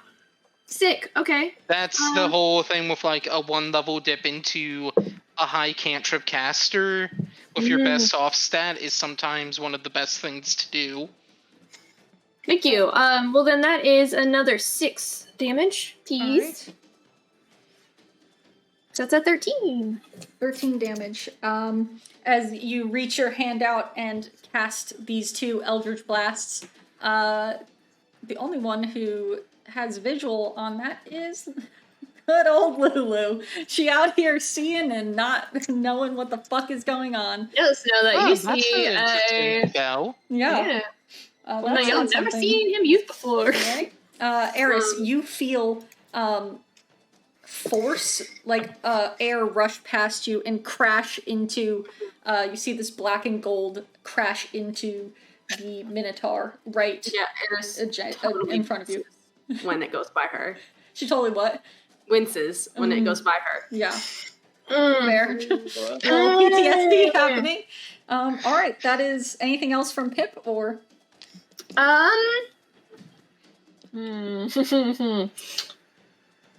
Got any fun bonus actions you can do? I got a fun bonus action, but who am I going to use it on? I'm not telling you this time. That one's for you to decide.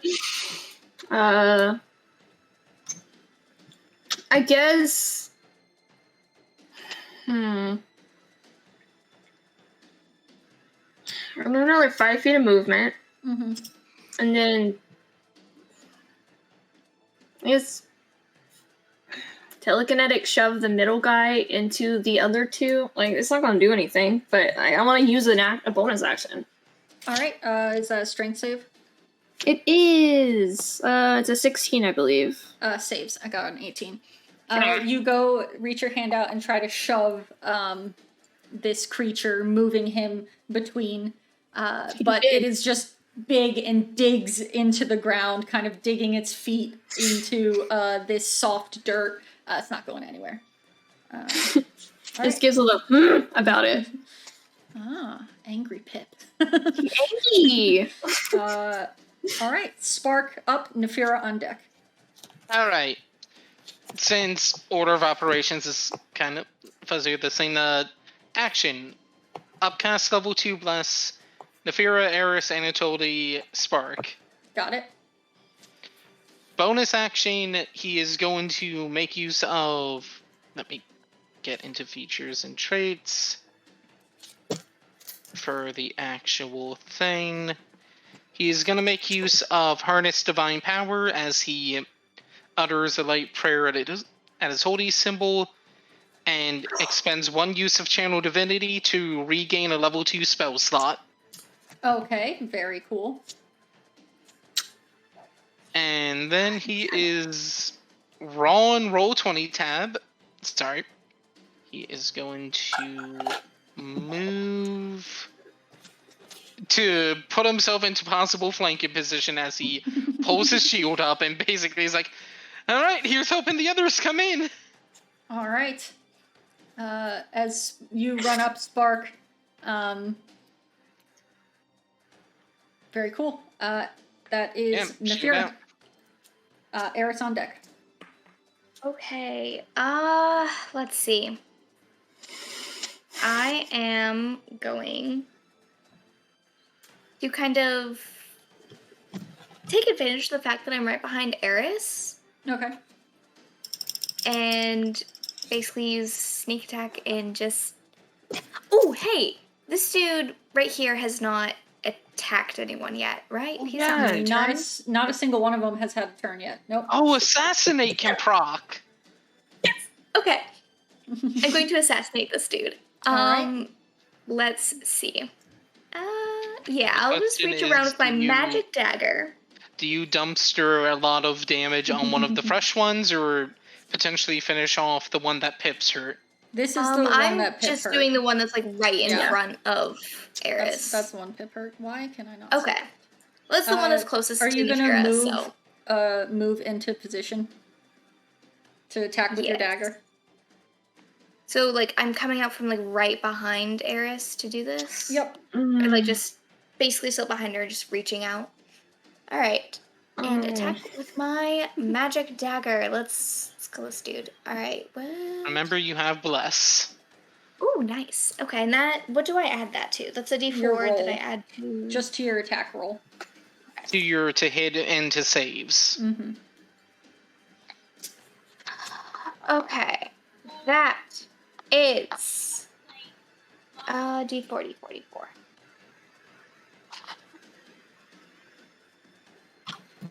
That's a 2. Okay.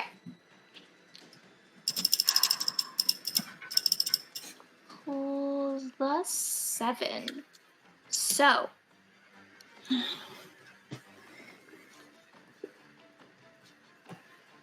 Oh, 15. right. That is a 15 to hit. 15 hits. Alright, Yes. so you Okay. get sneak attack. Can you read what your assassinate feature does again? Yes. Oh, hey. That's right, because doesn't... It's not Peterson traits. Hang on, there it is. Can you read it out loud, please? I can find it. Okay. Assassinate. You have advantage on attack rolls against any creature that hasn't taken a turn in the combat yet, and any hit you score against a creature that is surprised is a critical hit. So they're not surprised, so it's not a crit. But you get advantage. It was supposed to be a surprise, though, because... It's not surprised because they surprised you by tripping Spark. It can't be a Yeah. surprise if they initiated the combat. The whole You have to wording of initiate it. surprise Okay. is Yeah. The They're surprise not, is in, like, sneak ready attack for is combat. surprise. Yeah, 'cause it's I was, not sneak behind. attack. You do get sneak attack Dang it. because Okay. because Aeris is within 5 feet. So just roll your sorry. That sneak attack that's also and on regular me for damage. forgetting That's about very the whole disappointing. wording of assassinating Yeah, crit. assassinate means essentially, Sly, you would have to initiate combat. You personally would have to initiate combat in order to get this surprise attack. Alright, well, 1d4 plus 4. That is... Oh, cool, that's a 4. So 4 plus 4, that's 8 damage. Initial. Alright. And And this is Now to for the first one. Oh, I need 3d6. to name them. 3d6. 1, 2, and... Let's do this one. No, actually, this one. I haven't used this one. Oh, wait, that's a... Oh my gosh. Please tell me I you rolled cannot near max damage. No, it's just... I rolled all 3 4s. Oh wow. All 3 4s. So another 12 damage. Yes. Alright. That is all 3 4s. Gosh. Yeah, Nefira, as you kind of skid around Aeris and go to, slice into these, as you're, halfway through, you're like, they're just bone. What am I kind of trying to slice? But your attacks do full damage as you are just, slashing bone. How's the one that's been taking hits looking? Maybe bloodied. Okay, okay. So that is anything else from Nefira?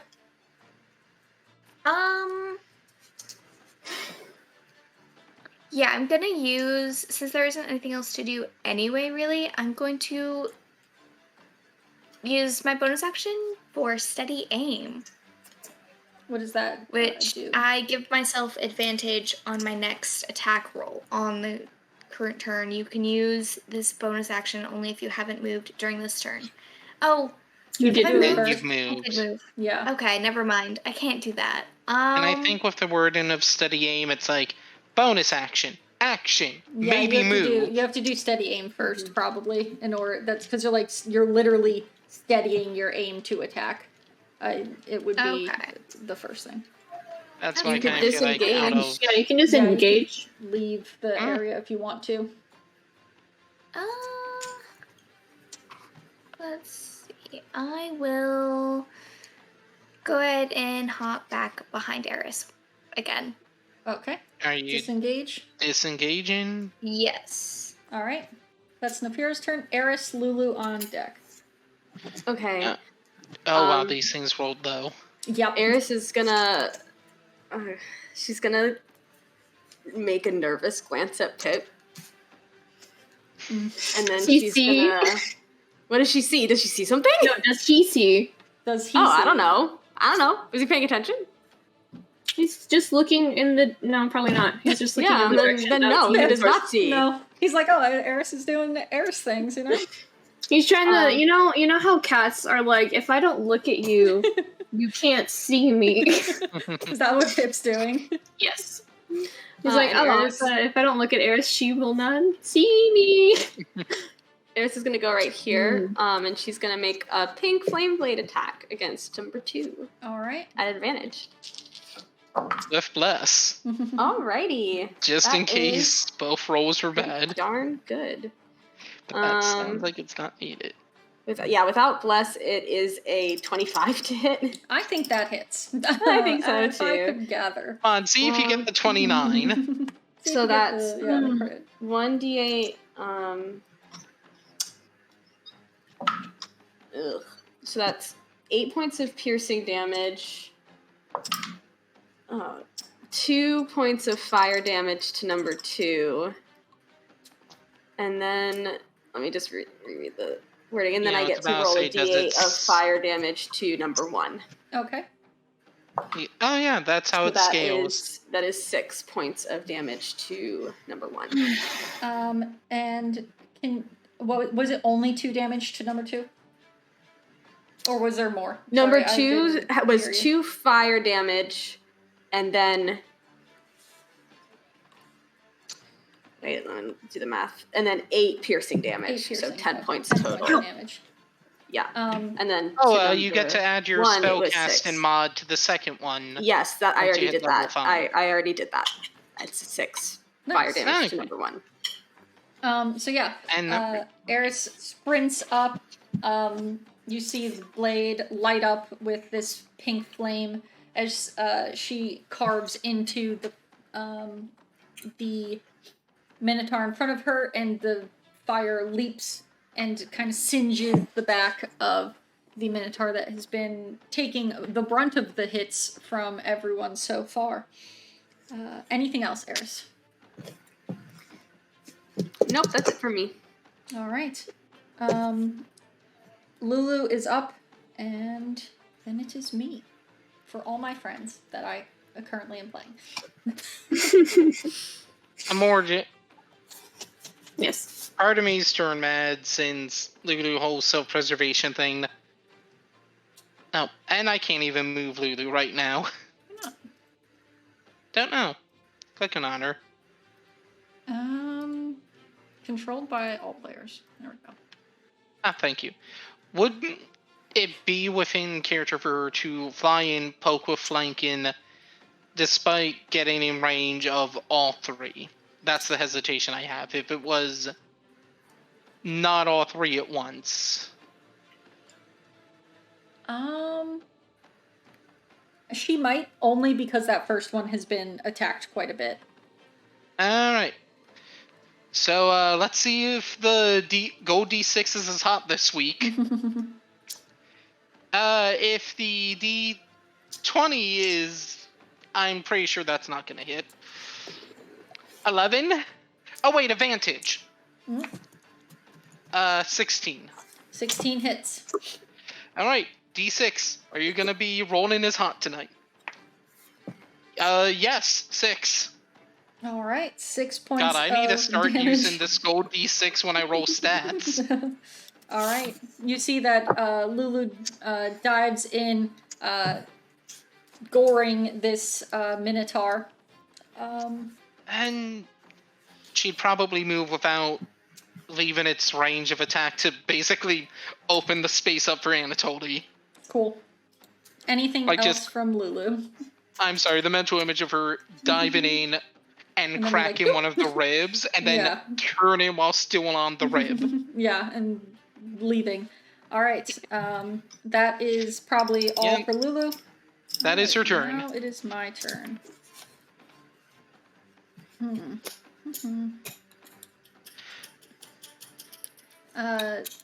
This one Alright, I'm gonna go in order. One is going to take a Great Axe attack towards Aeris. So, let's see here. Alright. It completely misses. Just whiffs so bad with a 2. Goes straight over Aeris's head with its Great Axe. That is the first one. Second one is going to make an attack against Aeris as well. That dice has been banned. Moving on. Alright, that'll hit. That'll do. That's going to be a 25 to hit. Whew. I rolled a 19 on the die. Okay. Matt, I rolled why a are 19. you this way? I rolled a 19. Okay. So as the first one kind of whiffs over you, you're able to duck, but you just catch as you look around. The other one catches you with a giant upswing, basically like almost causing you to fall prone. As it does.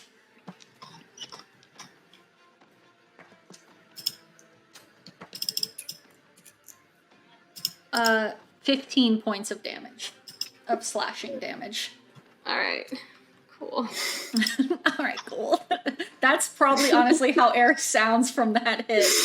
Cool. So, the new spell Spark picked up might be very useful since I don't think we're going to get a full short rest after this combat. Mm-hmm. What? And now the third one is going to... Yeah, he's going to take a step away from Spark. If you have your reaction, you get it. He actually has his reaction this turn. Go for it. Oh wait, but bless.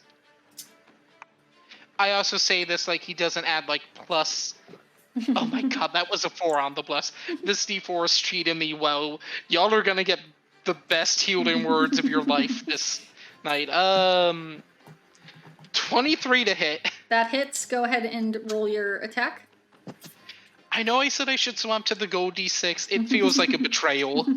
Lulu's gonna stop rolling well if you do that. Blue D6, do not mess me over for my integrity. Okay, it's one above minimum damage, 7 points of bludgeoning damage.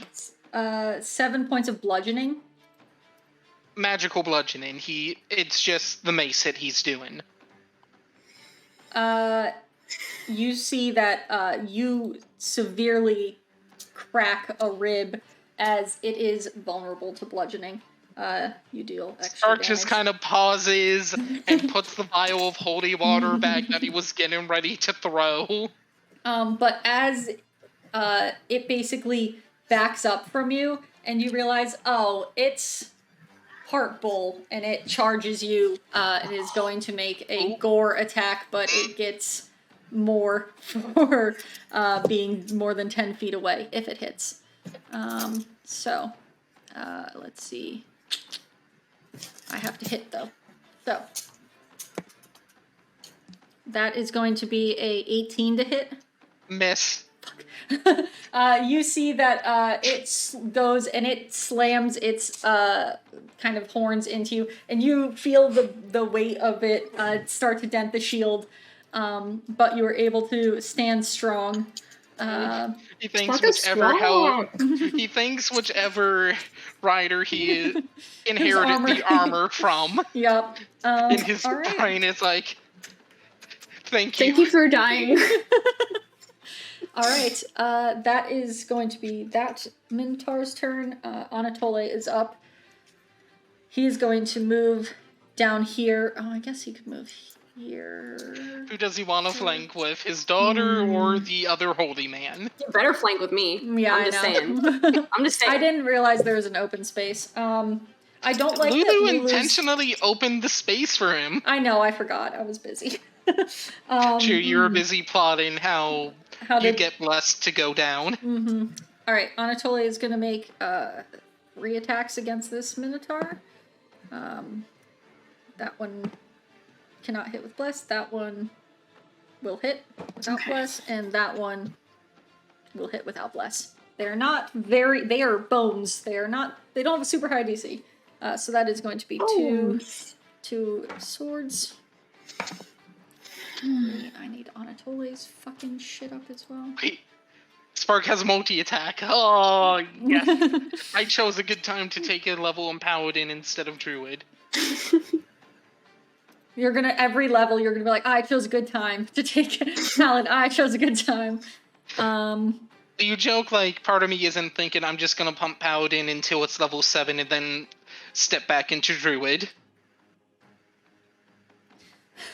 Alright, oh fuck, I didn't roll advantage. God damn it. Hold on.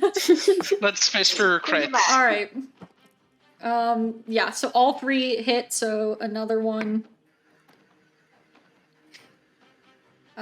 24 points of damage on the first one as Anatole hits with all of them. And he downs the first one. As he runs up, you see 2 swords absolutely just crumples this Minotaur as he unleashes his attack. Alright, and I think we will end tonight, as that is the bottom of the round, and we will pick up at the top of the round. I had my whole turn planned. Did Aeris notice Take that note. it was vulnerable to bludgeoning damage? No, because she is not the one who hit it. If on Spark's turn he says something like, hit him with something that does bludgeoning, then everyone will be made aware. But because then she would get to use her spiked gauntlets in combat for the first time. Lots of firsts happening. Baby. Well, only if she knows that they're vulnerable to bludgeoning damage. Otherwise, she wouldn't think to do it. Yeah. All right. Yeah. Well, that is I where am we are gonna exiting.